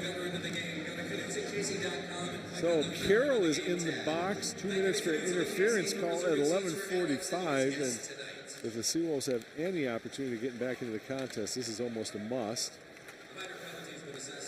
Seawolves, this is their second opportunity. They are 0 for 1 at this point. Wicks, Mike Verda, played down low for Lance, played to the far side. Dryden McKay gets there. St. Angie was looking for an opportunity on the weak side. Here comes Mavericks the other way. Josh French will just carry. Taps it down into the corner, and he gladly will go off with the long change here in the second. That save was made by Dryden McKay as he slid from his right post to his left post. He could just feel the play coming the other way. He slid over there, and he was right in position to make an easy save. In the corner, Lance pulls it away from McNeely. To the point. Up on top, Nick Wicks down low. Fry to the far side trying to feed St. Angie, but that pass was wide. Nick Wicks again with it. He had the lone goal last weekend. Mavericks going to get 2-on-1 shorthanded chance. Michaelis with Jaremko out in front, and then a nice job by St. Ange to work back into the play, and they're going to catch Jaremko. Probably an interference call. It's going to be played all the way down, and it's going to be, now the whistle comes. It's going to be, ice call is going to be a roughing call against Jaremko. So 5-on-3 the other way now, which you don't see very often. See the penalty right there in the corner. Well, here you go. You got 38 seconds of a two-man advantage. The Mavericks were unable to score. You're the Seawolves, and you want to get back in this game. Get one in the next 38 seconds, and then you'll still have a minute 22 of a one-man advantage to maybe cut this lead in half. Cameroon was in for the draw, but it was won by the Mavericks. Played to the near point, but Sinclair is there. Oh no, again, 5-on-3 for another 25 seconds. Played out of the zone, and Smolik, rather than trying to find a way to do something shorthanded, down two men on the ice, just gave up chase of the puck and came back to get set defensively for the remaining seconds of this 5-on-3. Just one errant pass, though, cost them about 15 seconds on the two-man advantage, and they only had 38 seconds, so pretty much made a mess of their first chance. Sinclair with a shot that's blocked by Hookinson, and he clears. Carroll is out of the box. Mavericks just a man down. Schaff on the near side, trying to feed the slot down low, and it's tipped just wide here on the near side by DeGraff. Now a race for the puck. French is back for a look. Wow. If he would have cleanly fielded that one, he had a wide open net to work. There's been a little bit of a wraparound. Warno to the far side. Sinclair drives it into the zone, near side for Fry. Chipped away from him by McNeely and sent all the way down. Realistically, the only way that the Seawolves get back in this game is if the Mavericks continue to go to the penalty box. They've taken 3 this period, which is a little unlike them. Ikeverda, near side for Wicks. There's some traffic into the glove of Dryden McKay, who will take the save and hold on with 28 seconds left in the power play. I'm not sure that was on net or not, but he thought the better of it, just catch it and get the face off and get set up for the final 28 seconds. Maybe thought it was time to get some new penalty killers on the ice with the long change again, but the Mavericks will keep that group of 4 out.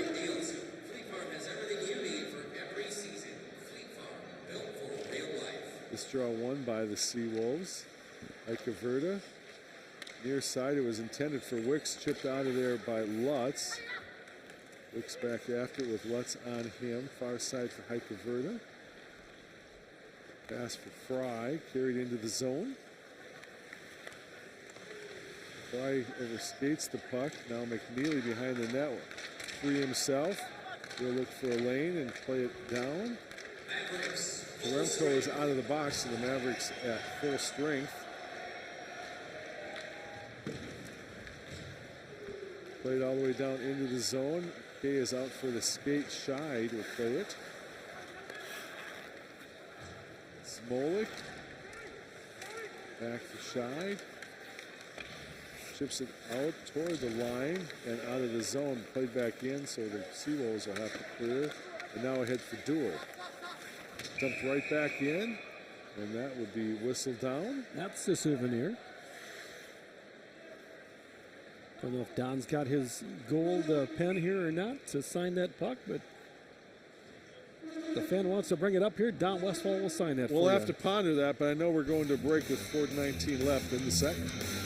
Maverick fans, are you looking for great food at a great price? Head on up to Weggy's on campus, located in the University Campus Square, right across from the Taylor Center at MSU. Weggy's just added a full-service bar and added 4 large-screen TVs for you sports lovers that like to belly up and have a beverage while you watch your favorite games on TV. For breakfast, lunch, dinner, or drinks, Weggy's is the place to be. Try the hashtag hash browns with your eggs. I hear those hash browns are hashtag the best. Back for the last 4:19 left to go here in the second. Mavericks with 4 goals in the night, 2 goals in each of the first 2 periods. Take a look at the last time. Mavericks are 7-0 in the last 7 games against these Seawolves. It's been a while since UAA came here and did any damage. 2010, 2011, they won 4-0 and 4-1. That was Coach ago. Coach Hastings has come in, and over the 8 years he's been behind the bench, no team in the country has won more hockey games than this Minnesota State Maverick team. Oh, Nicholas won't get there before Doer does. To the far side, Dallas Rads for Spooner now. Doer poked away from him at the point. Hookinson had to retreat, so he fires it in. The Mavericks clear, and they're right back to work on the forecheck. Hassan can't clear. Played down off a body to the point. Still held in. Dallas Gerads. Walker Doer gets dropped on the play, and here comes Drake Glover the other way for Nicholas. He dumps it in. Andy Carroll. Hookinson. Back for Carroll. Mitchell will step into the play. Carries behind the net. Sweeps it out in front. No one there except Dallas Gerads. And Gerads drops Sinclair as Sinclair was looking to deliver the check. Usually what happens is the person who gets lower wins. And that was the case where Dallas Gerads had a lower center of gravity, came in from underneath and just popped him. Bouncing puck swept through the top of the crease. Most sustained pressure we've seen from the Seawolves here in the second.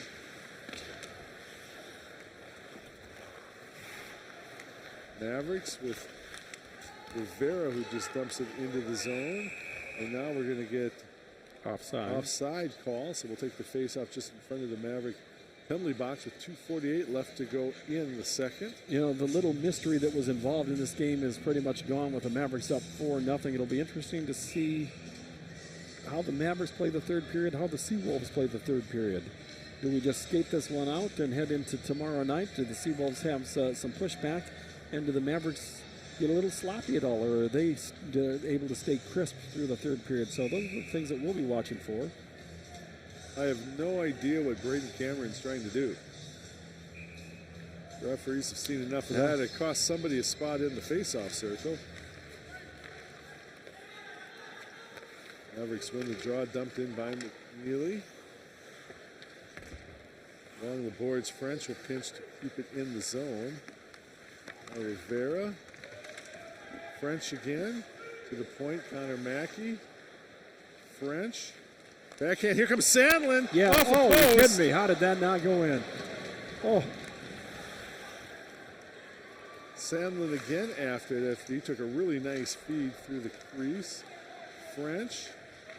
Left off now for Connor Mackey. Low angle shot, that's off the shoulder. Mackey gets his own rebound. Schickberger is on him.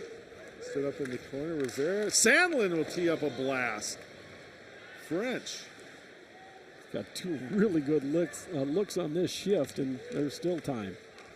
Sandlin steps in, played back to the point for Scheid. It gets past him, however. Mavericks were starting a line change with time in the zone as Scheid comes all the way back and played ahead. Now here comes Jaremko. With some speed in the zone, Jaremko to the far side, lost the puck. Lance plays it to an open wing and it clears, and then Smith tries to sweep it back in. Shackle is on him. Near boards, Smith again with it. Played back to the point. Nolan Nicholas will sweep it in.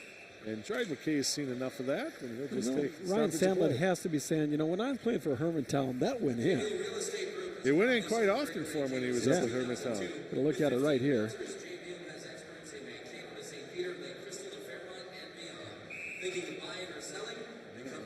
Just caught the post. Yep. You could see Stead trying to quickly work back. In fact, trying to get the blocker up to take care of the shot, but went underneath him, but couldn't get past the post. Smolik for Toomey. 1:10 left to go in the second. Charlie Gerard is played in the corner. Michaela steps in between a couple of Seawolves, tries to play it back to the point, but Lance gets there. Toomey breaks that play up. Nolan Nicholas off the glass, out. Marcus Mitchell That shot gets saved and sent behind the net. Scheid will play it along the glass. Charlie Gerard, link wide. Toomey carries it in. Kalis goes into very behind net. Charlie Gerard out front trying to play it on a backhand, but that was blocked. Tanner Shackle lifts it out to center ice. Hookinson, lead pass for Charlie Gerard that went off a skate and stays on the blue line, now into the zone. Bouncing puck. Played in on net and another easy save for Dryden McKay with 17 seconds left here in the second. This period's starting to turn out, or this game turning out pretty much the way we expected it to go, which was a couple in the first, couple in the second. And you assume they'll maybe get a couple more in the third and head into tomorrow night with 3 well-earned points. Charlie Gerard come up. Your interview with Coach Curley and highlights and stats, out-of-town scores and more, all during the second intermission. Game, as you mentioned, kind of being played like we thought, like last year. These two teams met first weekend of December last year, and the Mavericks in that sweep was 4-1 and 6-0. As they got 6 points away from the Seawolves. And as it's swept down by Walker Dewar, that'll bring us to the end of period number 2, and the Mavericks with, again, 2 more goals here in the second. Charlie Gerard, his 7th, along with Nathan Smith, his 3rd, and the Mavericks are up 4-0 over the Seawolves after 2 periods of play. We will take a break, get into the second intermission again. When we come back from the commercial, we'll have a chance to hear from Maverick goal scorer Charlie Gerard.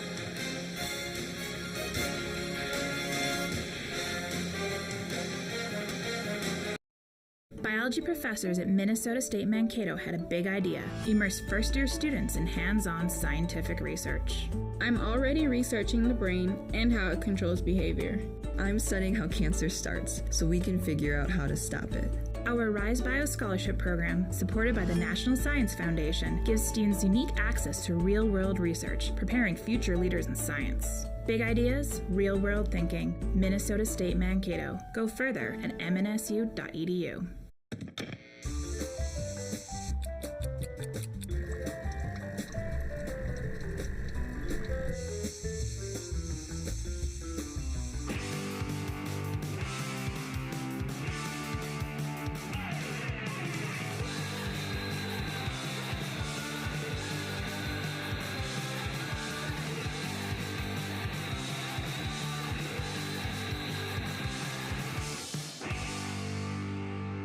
I'm Larissa Schulich, a Minnesota State Mankato student, and I have a big idea. I want to be among the few women who have a cockpit view of the world. My dad has his pilot's license. He inspired me to put in the hard work necessary to fly commercial planes. Now, with the guidance of my professors and thousands of hours of expert training, my big idea is becoming a reality, one flight at a time. Big ideas, real world thinking. Minnesota State Mankato. Go further at mnsu.edu.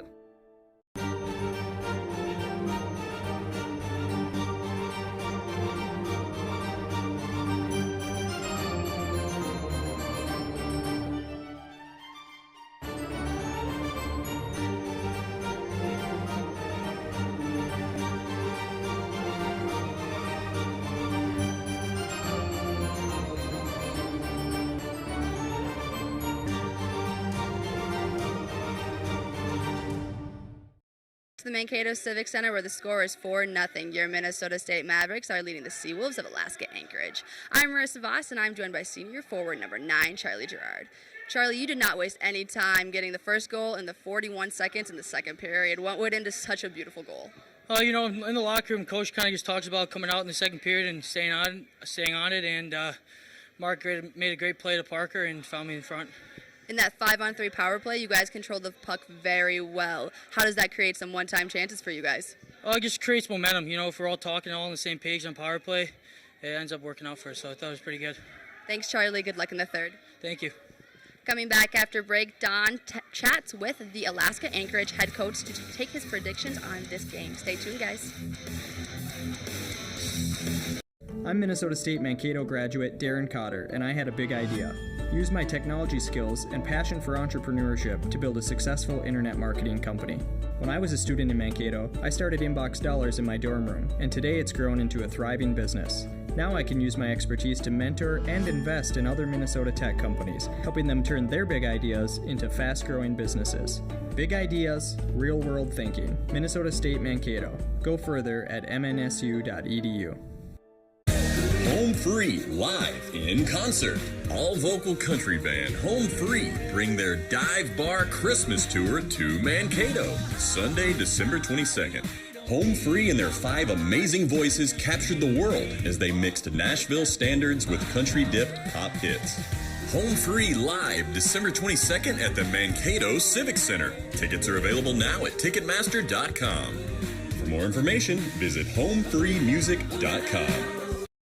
Right now, you are in the midst of a steady stream of games every weekend. I know you have that oddity where in about 3 weeks you're off for about a month, but where things stand right now, being in the middle of this long stretch, how are you guys doing as far as keeping the guys fresh and engaged? Yeah, no, it's been good. It was a little bit of an awkward schedule early on. We play and then a weekend off play. Another weekend off it seemed, but it's been good. We've liked the way we've played. Practices have been good, and I think with the flow of games here now, knowing we're playing every Friday, Saturday, it keeps things going, keeps guys engaged, and knock on wood, so far so good. It's been really good. We got 6 more here, including 2 tonight before our break, so I'm hoping to continue that good energy. A lot of buzz right now about your team, especially the freshman class, who are definitely making some early contributions. Yeah, no, they've been great. It's it's no secret we're in that we struggled last year, so this is still part of our rebuild here as we move forward. And it's we have a real nice group of young players. They're all leaders in their respective junior teams coming into the season. So it was really nice grabbing them, and for our upperclassmen too, the guys that have been here, they've made a commitment of moving this thing forward. So we've had some early success. I think our record probably isn't indicative of how well we've played, especially coming out of last year. So I'm really happy and pleased with that, and hoping we can continue it. Specialty teams usually loom large in games of this magnitude. Where are you guys at right now as far as your kill and what you guys do with the man advantage? Yeah, we have a little bit of a dry spell right now. Our PK's been okay. We've survived it, and playing certainly a good Bowling Green team last weekend, a very good Omaha team in Maine. And we've done a good job of surviving those. Power play, we're a bit of a dry spell. We came out of the gate hot and clicking here. We've dried up a bit the past few weekends. The good news is you got to come out of it sometime, and I'm hoping tonight might be the night we do it. Is this one of the weekends where your best player on the ice has to be the guy between the pipes? I don't think there's any secret with that, right? Christian Stead will be getting to go tonight, and he's been outstanding for us, as has Chris Carlson, our other goaltender, and they've kind of shared the responsibilities this year.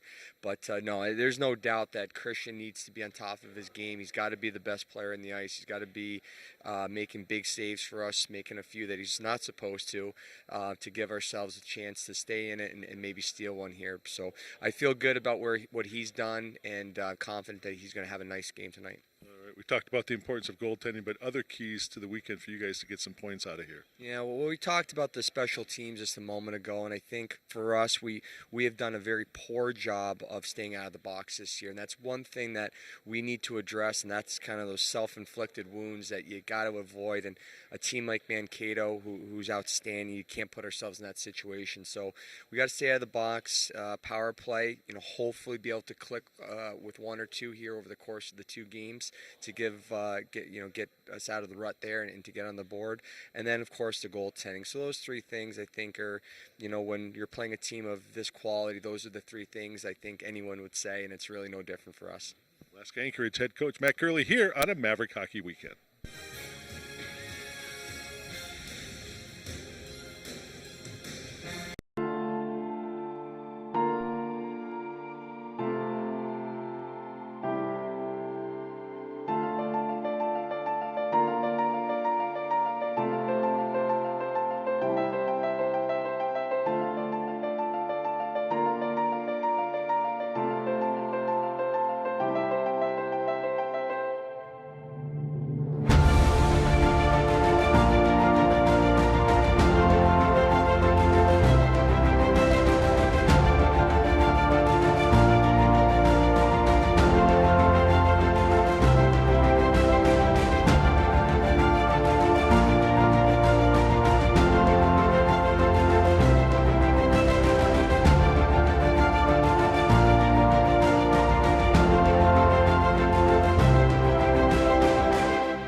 Let's stick to what we know best.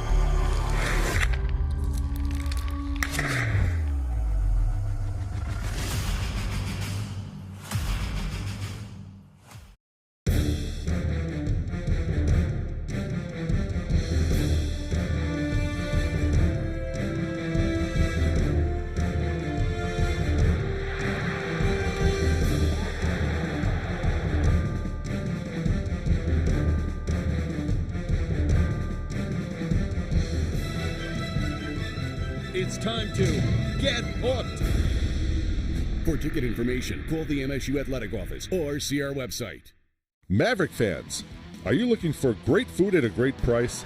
Head on up to Weggy's on campus, located in the University Campus Square, right across from the Taylor Center at MSU. Weggy's just added a full-service bar and added 4 large-screen TVs for you sports lovers that like to belly up and have a beverage while you watch your favorite games on TV. For breakfast, lunch, dinner, or drinks, Weggy's is the place to be. Try the hashtag hash browns with your eggs. I hear those hash browns are hashtag the best. Home Free live in concert. All vocal country band Home Free bring their dive bar Christmas tour to Mankato, Sunday, December 22nd. Home Free and their 5 amazing voices captured the world as they mixed Nashville standards with country-dipped pop hits. Home Free live December 22nd at the Mankato Civic Center. Tickets are available now at Ticketmaster.com. For more information, visit homefreemusic.com.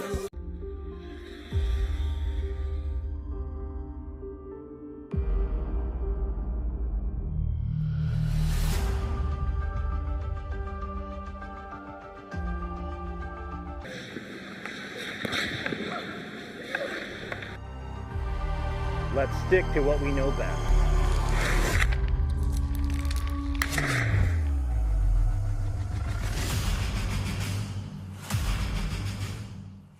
Biology professors at Minnesota State Mankato had a big idea: immerse first-year students in hands-on scientific research.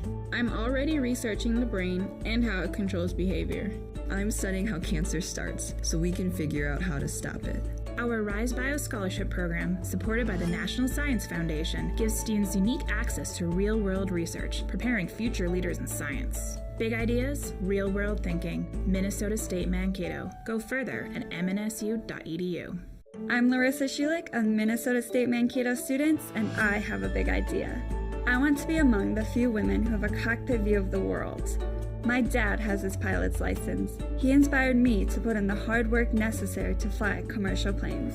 Now, with the guidance of my professors and thousands of hours of expert training, my big idea is becoming a reality, one flight at a time. Big ideas, real world thinking. Minnesota State Mankato. Go further at mnsu.edu.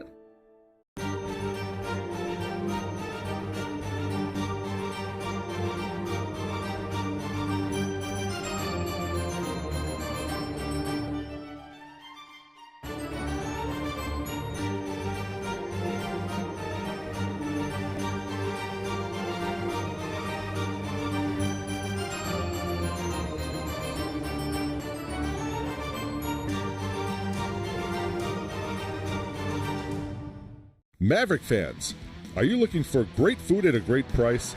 Head on up to Weggy's on campus, located in the University Campus Square, right across from the Taylor Center at MSU. Weggy's just added a full-service bar and added 4 large-screen TVs for you sports lovers that like to belly up and have a beverage while you watch your favorite games on TV. For breakfast, lunch, dinner, or drinks, Weggy's is the place to be. Try the hashtag hash browns with your eggs. I hear those hash browns are hashtag the best.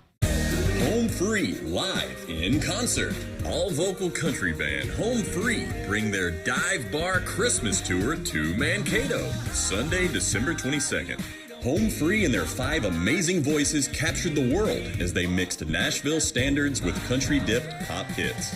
Home Free live December 22nd at the Mankato Civic Center. Tickets are available now at Ticketmaster.com. For more information, visit homefreemusic.com.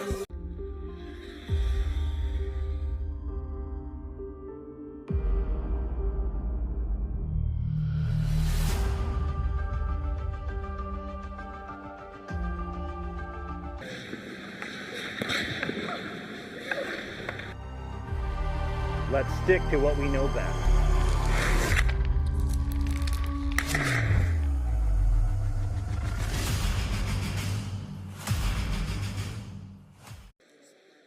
Back in downtown Mankato, Mankato Civic Center, site of this WCHA series between the top-ranked team in the country, Minnesota State, and Alaska Anchorage. Mavericks having won 7 straight games, well on their way to number 8. They're up 4-0. Dan McCarter guided us through the goals. It all began at 1:42 of the first period on the power play. Dallas Gerard's finishing off a play from Mark McKillis and Parker Toomey. It's Gerard's second of the season, 1-0 Mavericks. Jake Jerumko was his first of the season from Nathan Smith and Andy Carroll. Smith's 7 assists, Carroll's first, and Jerumko's first of the season makes it 2-0 at 6:09. Second period, 41 seconds in, Charlie Gerard from Toomey and McKillis. It's 3-0 Mavericks. And they finish it off here with Nathan Smith, his third of the season. 4-0 Mavericks from Scheid and Jerumko. You see the shots on goal there, 23-14. The Mavericks have attempted 6 more shots. Mavericks 1 for 3 and 0 for 3 for the Seawolves in the power play. The Mavericks win the faceoff battle by 17 now, 29-12. Out of town, Bowling Green finishes off the shutout 5-0. It's Tech with an upset over Northern Michigan tonight, 3-2. Huntsville trailing Alabama, Bemidji leading Alabama in the third period, 4-2. Alaska yet to come. North Dakota shutting out St. Cloud in the second, and UMD trailing Colorado College in the third. Has not been an easy goal for UMD, and they've got the number 1 team in the nation coming up next weekend. So. Yeah, they're still ranked 9th, so it's another one of those series that Coach Hastings now, this season at least, is openly talking about the importance this early of pairwise. Yes. I tell you what, the Mavericks right now, as we're underway here in the third, boy, those wins against North Dakota and Arizona State early in the year. Yep, they're huge. Really nice, yeah. And really what the rest of the conference season, obviously you're going to try to win the WCHA regular season title. You just don't want bad losses on your work. You know, when you look at the schedule at the end of the year, you don't want any of those bad losses. You'll take some victories that will come against teams like Alaska that won't help you, but the losses that hurt you in the pairwise are the only thing that really can keep the Mavericks out of the tournament. Michaelis just taps it into the zone. Sinclair is back for the Seawolves. And there would have to be a number of them for them to not make the tournament just with the way they are in pairwise already and what you expect they're going to get with victories the rest of the season. Smith will step into the play, but not before Trinkberger sends it out of the zone.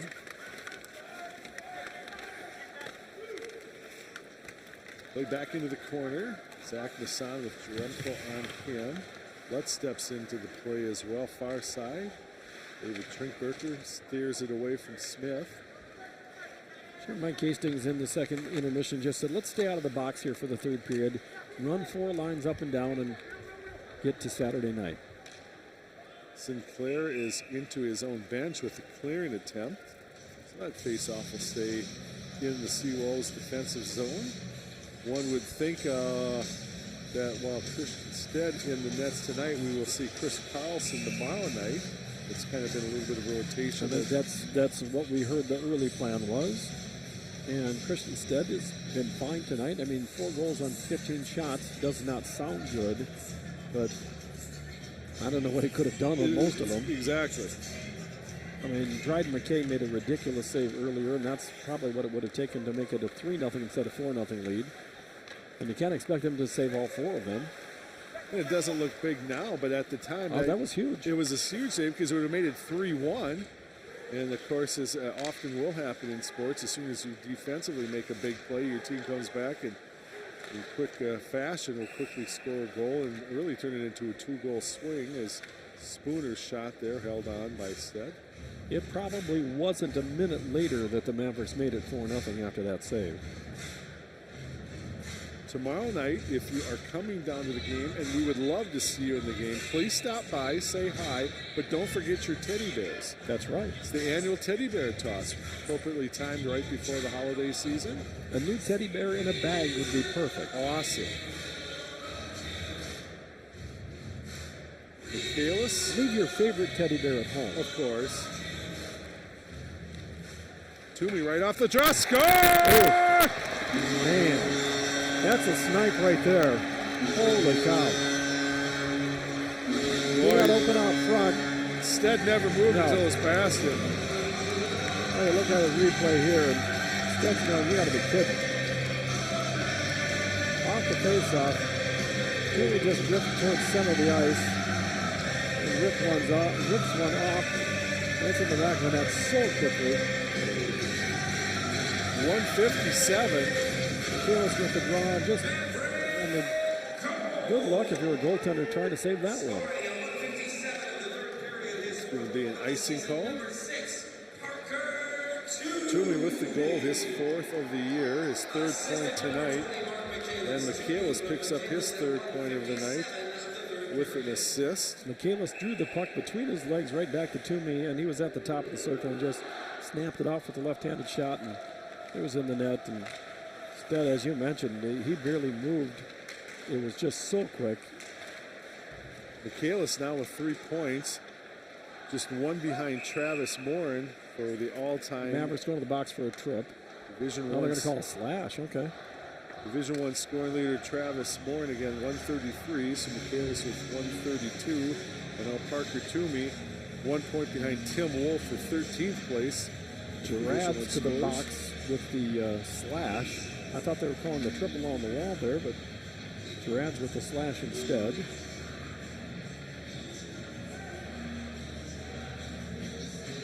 .218 the time of the goal.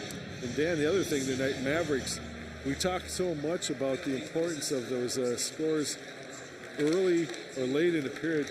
Mavericks tonight with goals early in the period. First period 142, second period 41 seconds, third period 157. Yeah, those are just killers. Rivera.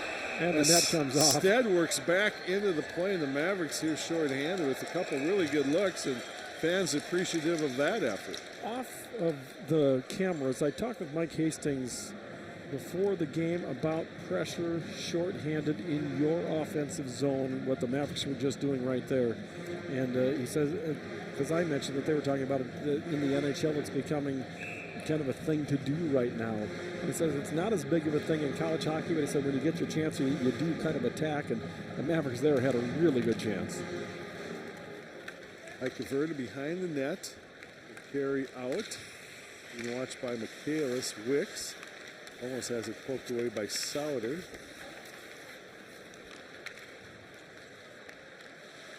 Into the zone, the Seawolves come. St. Ange behind the net.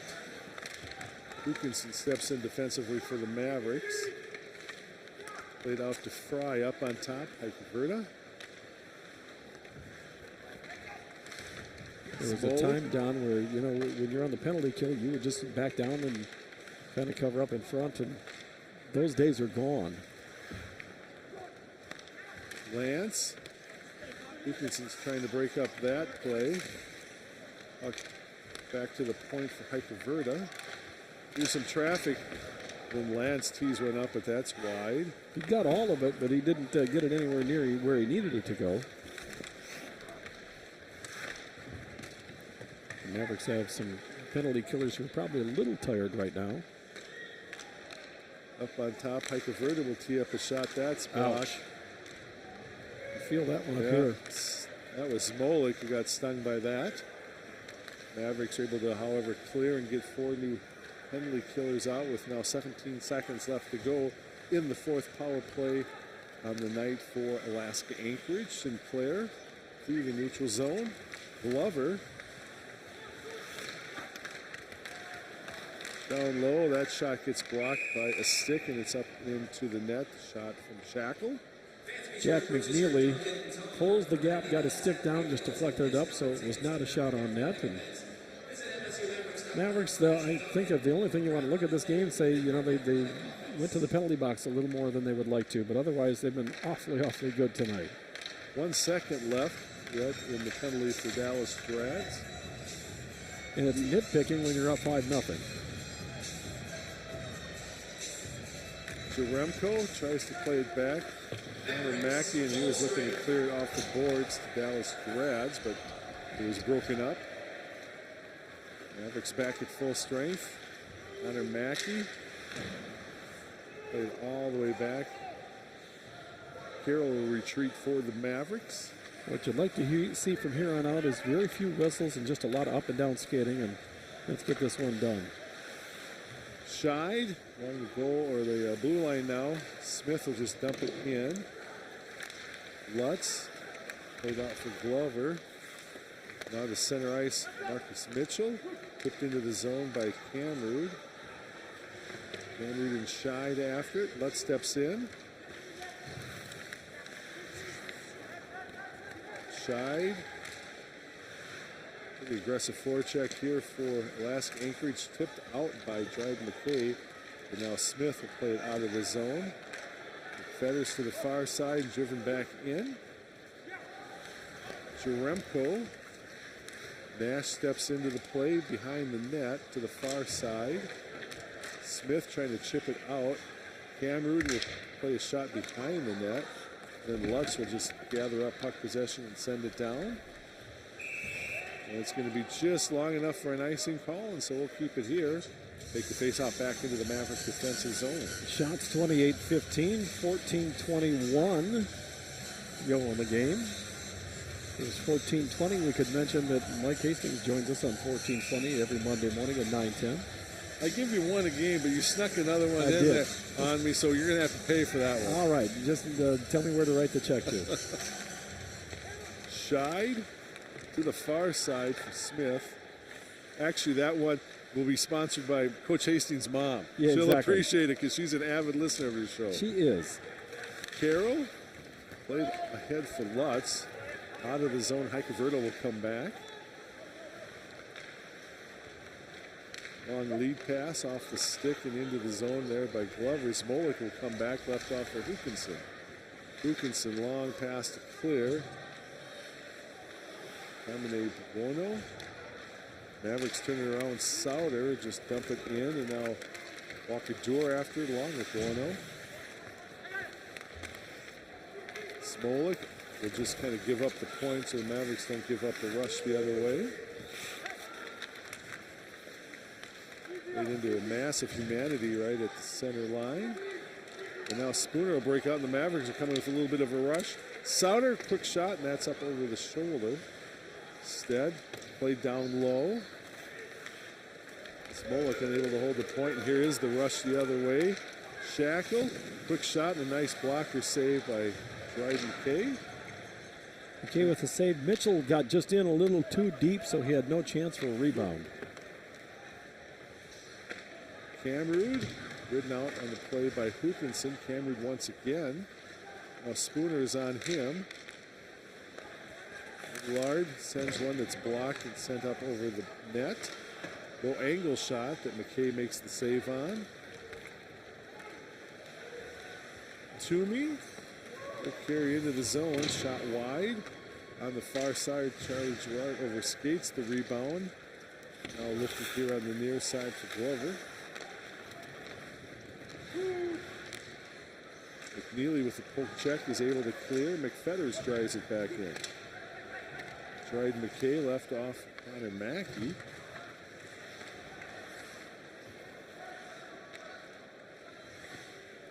This is kind of the pace and speed that you expect in a 5-0 game in the third period. Chipped in off the stick of Toomey. Heikeverta gets it away from Michaelis. McNeely on the forecheck, trying to create the turnover. Michaelis digging at it as well now with Rivera. Rivera trying to bring it out in front of the net, almost does. Connor Mackey.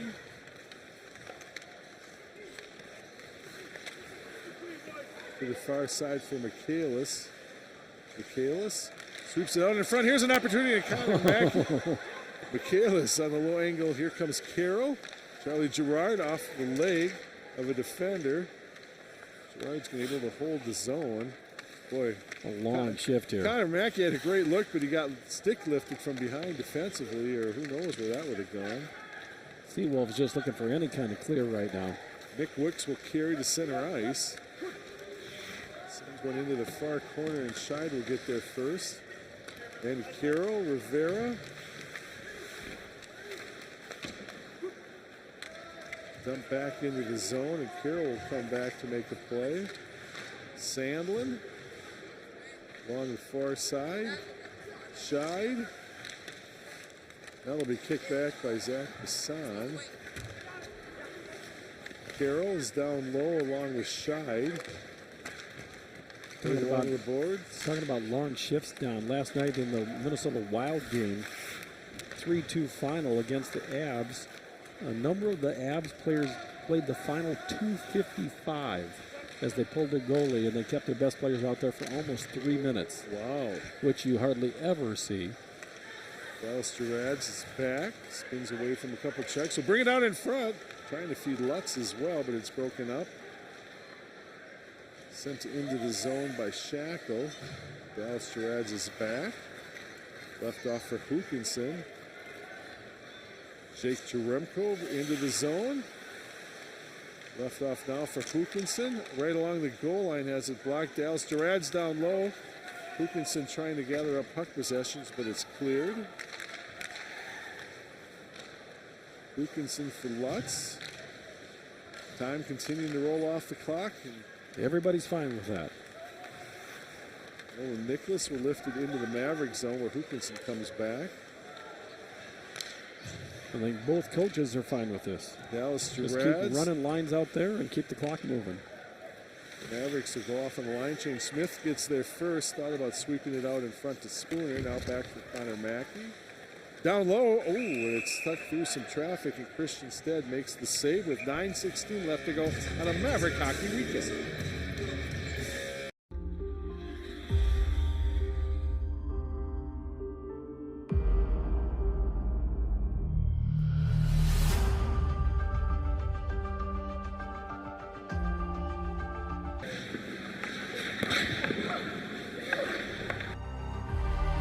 Let's stick to what we know best.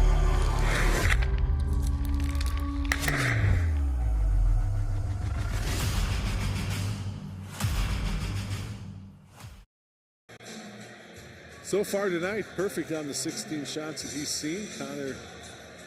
Dryden McKay, two-time goaltender of the week in the WCHA. We talked about it earlier tonight where his numbers are nationally 1.32 goals against, second in NCAA, fourth in the nation as far as save percentage at 9. Oh, it was right there. 0.6. Money falling from the sky. I could have grabbed that one. Would you have given it back into the crowd? Oh, yeah. Really? I let it go. Oh, it's a $100 bill. If I would have realized it was a $100 bill, I wouldn't have let it go. Oh, wait, it's a 2. Makes you want to come to tomorrow night's game. Darn right. Yeah. Draw goes right between Connor Mackey and McNeely, so they have to come all the way back in their own zone. Spooner, the turnover there and giving up a shot opportunity. And we're due another TV timeout. We'll take it right now with the 5-0 Maverick lead. Maverick fans, are you looking for great food at a great price? Head on up to Weggy's on campus, located in the University Campus Square, right across from the Taylor Center at MSU. Weggy's just added a full-service bar and added 4 large-screen TVs for you sports lovers that like to belly up and have a beverage while you watch your favorite games on TV. For breakfast, lunch, dinner, or drinks, Weggy's is the place to be. Try the hashtag hash browns with your eggs. I hear those hash browns are hashtag the best.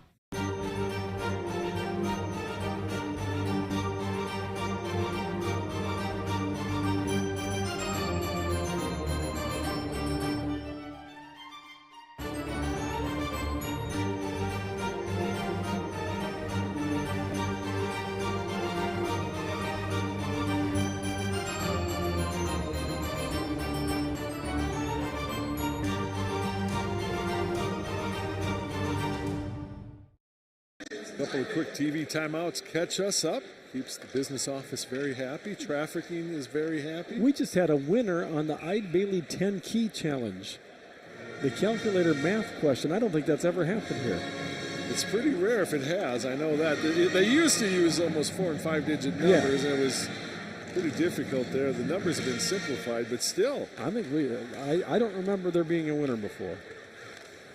McNeely, Souter trying to chip it out of the zone. Nash steps into the play. Loose puck. McNeely not able to catch up in time before Riley St. Ange holds for a second. Now the Mavericks clear Souter. Sauter drags one back to maintain puck possession. Connor Mackey. Pretty nice. In the slot. Connor Mackey. Jack McNeely now on his backhand will take it behind the net. Poked away from him by St. Clair. Connor Mackey steps in. Spooner there for Minnesota State.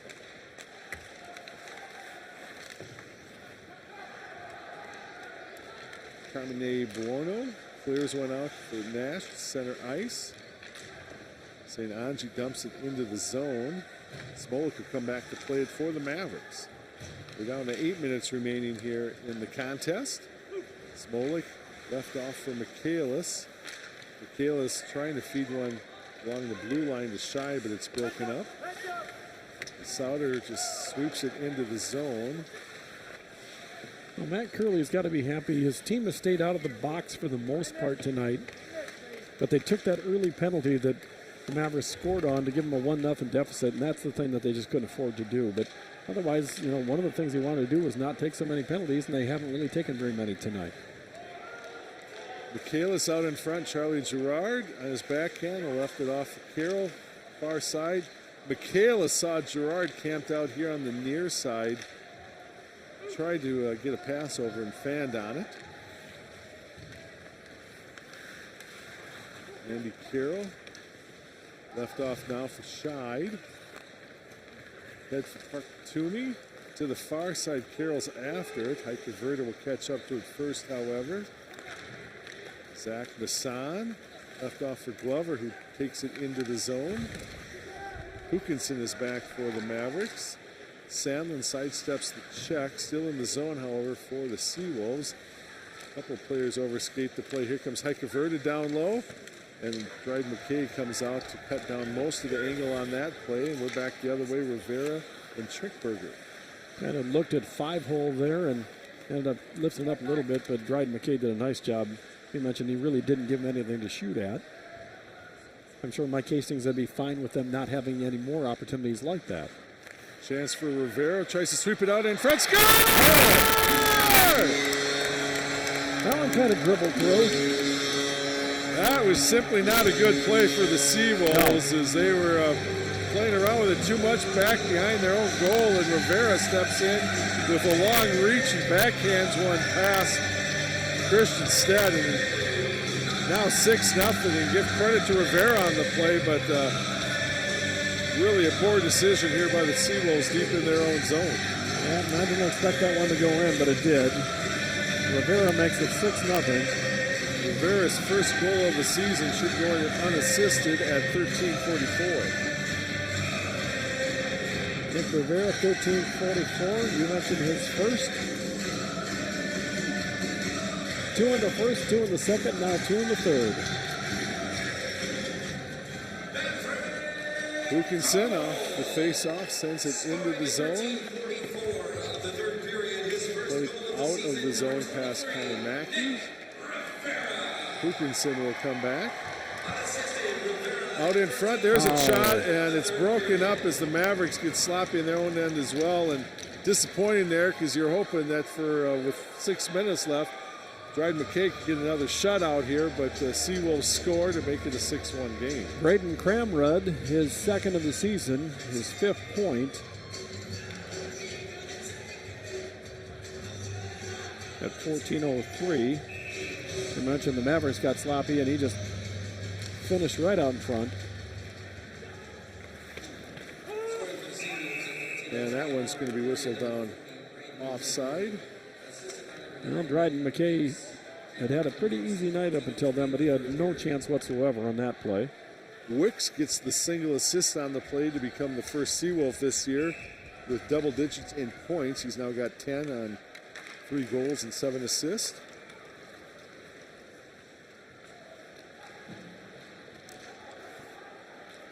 Sinclair is back. Still in the zone and played out. Here comes Mitchell the other way. And Dryden McKay will make that save with about 5.5 left to go here in the third. Well, if the Mavericks can keep it at 1, McKay's goals against will go down, allowing 1 goal. His numbers have been phenomenal this year. 946 save percentage, 931 for the career, and a 1.32 goals against average. Off the draw, the Mavericks will control with McNeely, who just dumps it out to center ice. Robillard is back. Played off the skate. Here comes Charlie Gerard the other way. Brooks will pick things up along the boards for Camrud. Gerard steps in, and now this one's lifted up high out of play. Goes all the way in on net, and Dryden McKay will cover up. Down to 5:07 to go in this one, and again a little bit of disappointment at the end of the game there as the Seawolves finally get on the board, but it happens. It does, and I'm sure the Mavericks, no one's more disappointed than the players because they know how important that kind of stuff is. Guy who's vying for national honors right now. Dryden McKay, I mentioned earlier, had a 31 save road shutout.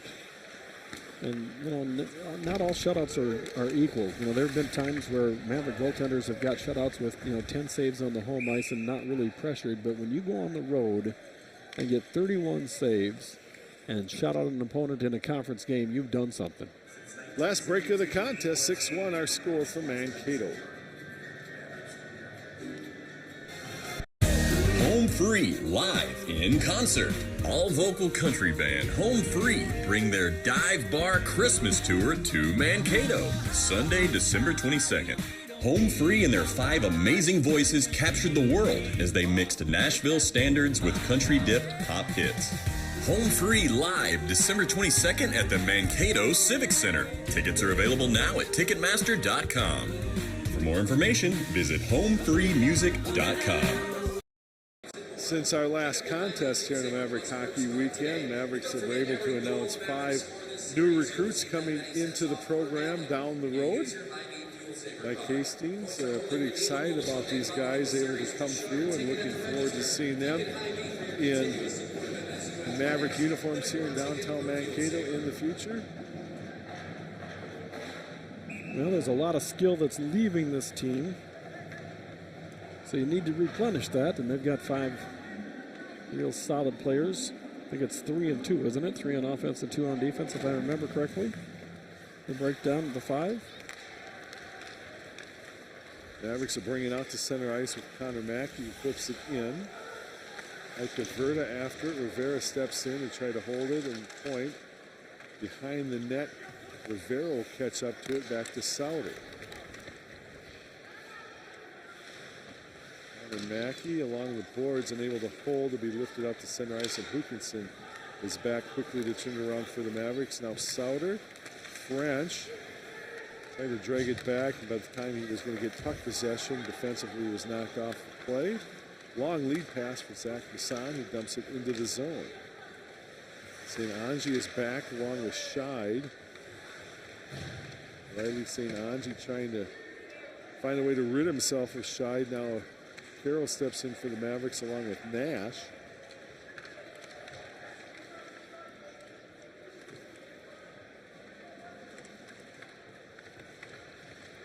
It's going to be drug along the boards, but it's played right back into the corner. Carroll pokes it away from a couple of defenders. Long lead pass now. Dewar trying to get past Bono, but goes wide of the net. Now Lutz will track it down in the corner.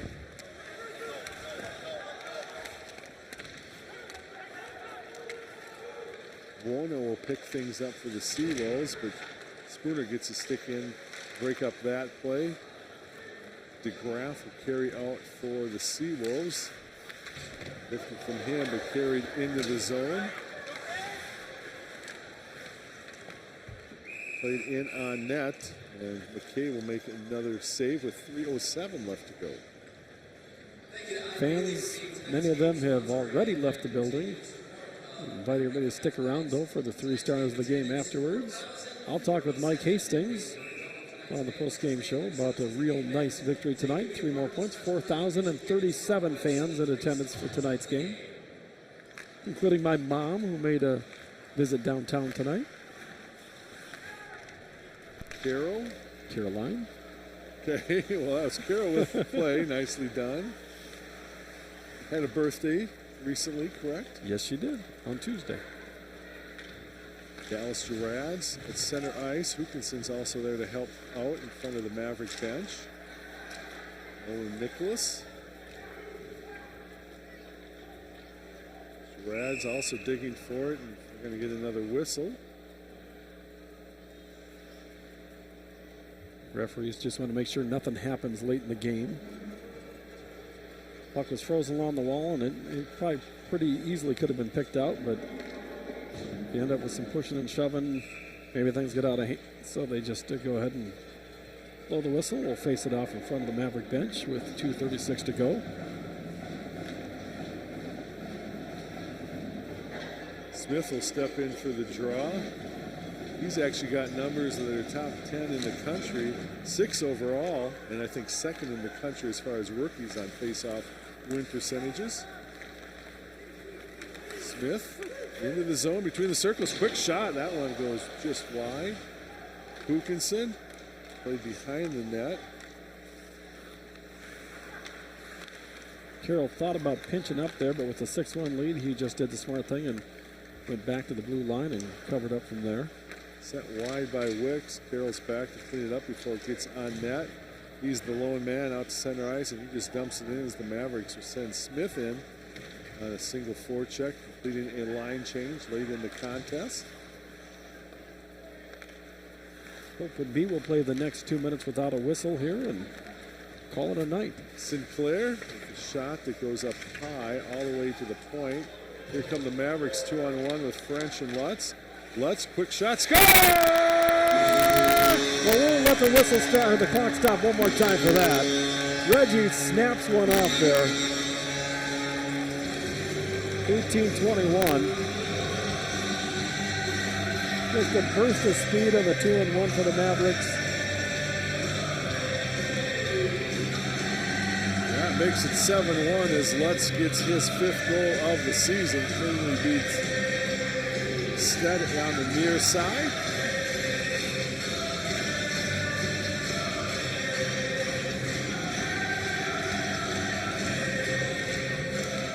Mavericks now on top 7-1. Their biggest goal outburst of the year. They had been at 5 a couple times this year, but again, 7-1 lead as Dallas Gerads behind the net.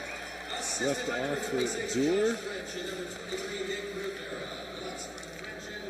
French and Rivera with the assists.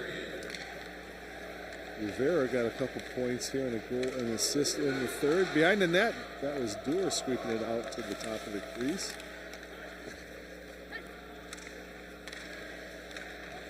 Scoring from everywhere in the lineup tonight.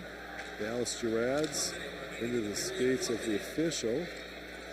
Dewar again will just give way. Played out of the zone by the Seawolves, and Scheid will come back. Shackle gets there. Scheid stands him up in the corner. Play to the far side. Here comes Dewar. Another breakout for the Mavericks.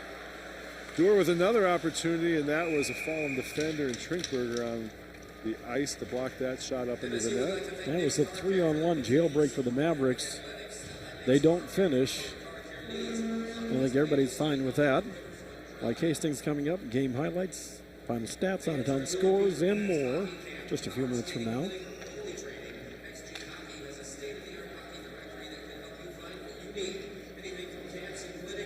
.34 seconds left on this draw as the Mavericks in the zone. French will just kind of play along the boards. Rivera overskates the puck. Glover lifted out to center ice past Hookinson. No icing on the play. That is a good decision. Zach Bassan as Hookinson's there defensively to break it up. Back to the point. Wicks will just send one in on net. Hookinson's back with a couple of ticks remaining of the clock. Carroll into the corner. And the Mavericks. Very convincing win tonight. Not the biggest shot on goal output you'll ever see. But the Mavericks with their biggest goal production night of the year. And they leave the building tonight with a 7-1 win over Alaska Anchorage. We will send it to a break. When we come back, we'll kick things off. Dan McCarter will be with Maverick head coach Mike Hastings. As the reminder is, you are watching Maverick Hockey here, Maverick Hockey Weekend and Full Hockey TV.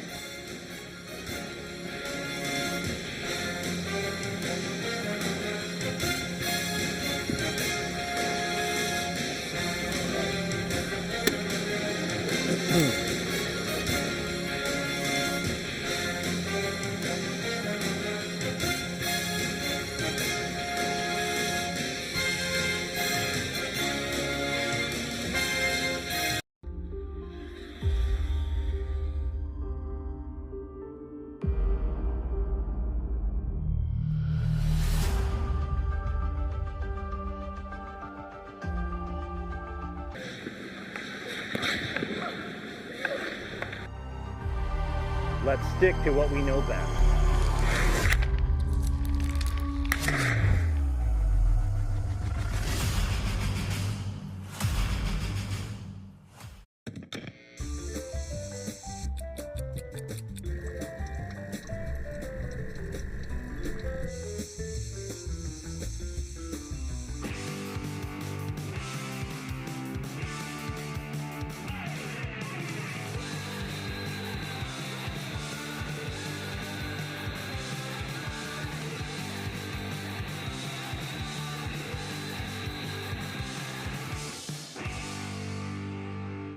For this evening, 7-1, the Mavericks over the Alaska Anchorage Seawolves. Maverick hockey coach Mike Hastings joins us now. Mike, a week off, but you came out with 2 quick goals early on and just never really looked back. No, I thought it was a good start, especially scoring a power play goal early. We had discussed that with you guys earlier prior to the game. And we wanted to get off to a good start. I thought, Michaelis as a group were special tonight. I thought they were very good. I thought it was great to see Jake Yaremko get on the board early. Him, Smith, and Lutz were very good. And then I thought for all our lineup, I thought we had everybody contributing. So it was a good first game for us back after break, and hopefully we can get a breath and be better tomorrow.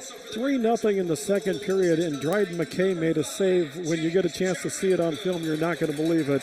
He made one of those saves where you just shake your head and say you got no business of making that save. It keeps it 3-0 instead of 3-1, and about a minute later the Mavericks make it 4-0 and pretty much put the game away. And you go, well, it's a 7-1 game. How did the goaltender affect the game? He affected the game big time right there. Well, saves are, people talk about timely saves. And he's done that for us so far this year, and he did it again tonight and allowed us to extend a lead. And you know what? Those are invaluable, and I just thought he did a real good job tonight. It's too bad that we turned one over there in the third and didn't give much help in front of the net, but I thought he played a real strong game. Maybe the only thing, if you look at it other than the goal, was maybe a few too many trips to the penalty box after the first period. Yeah, I looked at a couple of those in between the second and third period. And you know what? I'm going to back my guys here. I didn't. It happens, right? Yep. They're out there competing, and I didn't think they were undisciplined penalties in any way, shape, or form. So I thought our guys did a good job stepping up and killing those penalties, and that's something that you have to do at that time. Over 4,000 in the building tonight. Hopefully, even a bigger crowd for the 6:07 face-off tomorrow night. Thanks a lot, guys. We'll see you tomorrow. That's Maverick hockey coach Mike Hastings. Final score this evening, 7-1. The Minnesota State Mavericks ranked number 1 in the nation with the win over the Seawolves of Alaska Anchorage. We'll take a break and come back. We'll have out-of-town scores, highlights, and more on Maverick Hockey Weekend. Home Free, live in concert. All vocal country band Home Free bring their Dive Bar Christmas tour to Mankato, Sunday, December 22nd. Home Free and their 5 amazing voices captured the world as they mixed Nashville standards with country-dipped pop hits. Home Free live December 22nd at the Mankato Civic Center. Tickets are available now at Ticketmaster.com. For more information, visit homefreemusic.com.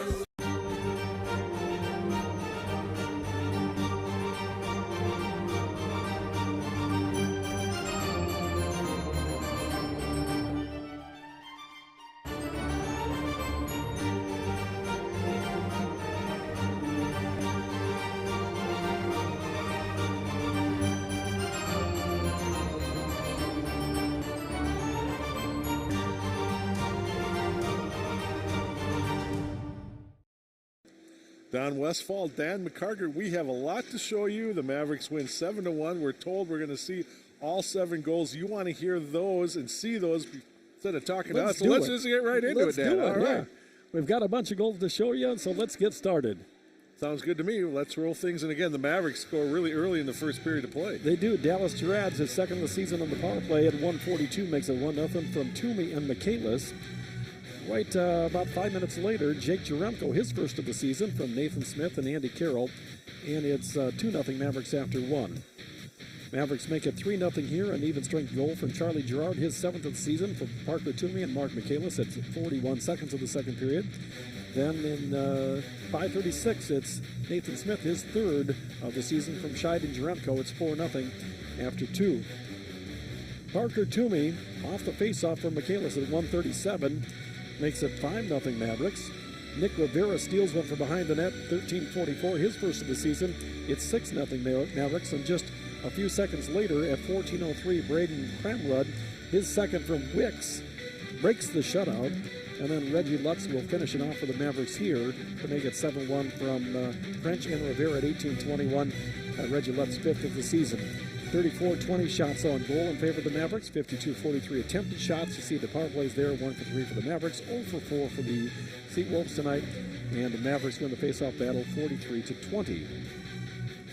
Take a look at out-of-town scores. Bowling Green with a shutout over Lake Superior State. Tech upsets Northern Michigan 3-2. Bemidji is up on Alabama Huntsville 5-3 in the third. Alaska and Ferris later on tonight. North Dakota leading St. Cloud 3-2 in the third. And UMD over CC now 3-2 in the third period. And again, the Mavericks take on UMD next weekend. You know, the Mavericks tonight, Daniel, we just saw the statistics. It does not indicate the dominance the Mavericks showed tonight. Yeah. Shots on goal, I mean, obviously the Mavericks win that one. But when you look at the quality of shots, and you see the shots like by Lutz, Parker Toomey, there's just not much an opposing goaltender can do with the quality of shots like that and some of those 2-on-1 breaks. You know, they keep track of scoring opportunities. We don't get to see the scoring chances.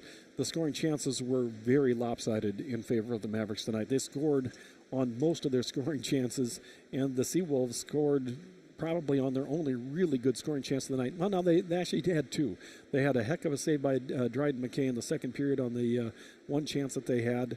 That could have made it 3-1. Otherwise, they didn't have many scoring chances tonight, and that's what happens when you play this hockey team. You cannot make any mistakes. No. The Mavericks are going to pounce on those. They did tonight. They got going early, scored goals early in each of the 3 periods. And in the end, the Mavericks with a convincing win tonight. Obviously, the score 7-1 would indicate that. And the Mavericks tomorrow night, I would expect to see much of the same. We expect to see a different goaltender in the nets for Anchorage and Carlson, but you just can't make those types of defensive mistakes coughing it up. And early in periods, that's what really killed them. Early in each period, the Mavericks were able to score, and Mike Hastings has talked about that. He said it's momentum for the period, so they really like to come out strong, and I'm sure that they'll do their best, but this is an awfully tough team to beat on this ice. Top-ranked team in the country. They showed why tonight. It was a dominating performance by the Mavericks, and in the end, it is a 7-1 victory for the Mavericks over the Seawolves from Alaska Anchorage. It's Dan McCarger. I'm Don Westfall, and of course the students from Bethany College who brought you this contest tonight. We thank you for watching. We hope you're back with us tomorrow night. 6 o'clock is the pregame show here in the Central Time Zone. 6:07 the face-off from the Mankato Civic Center. Once again, final score tonight, it's Minnesota State 7, Alaska Anchorage 1.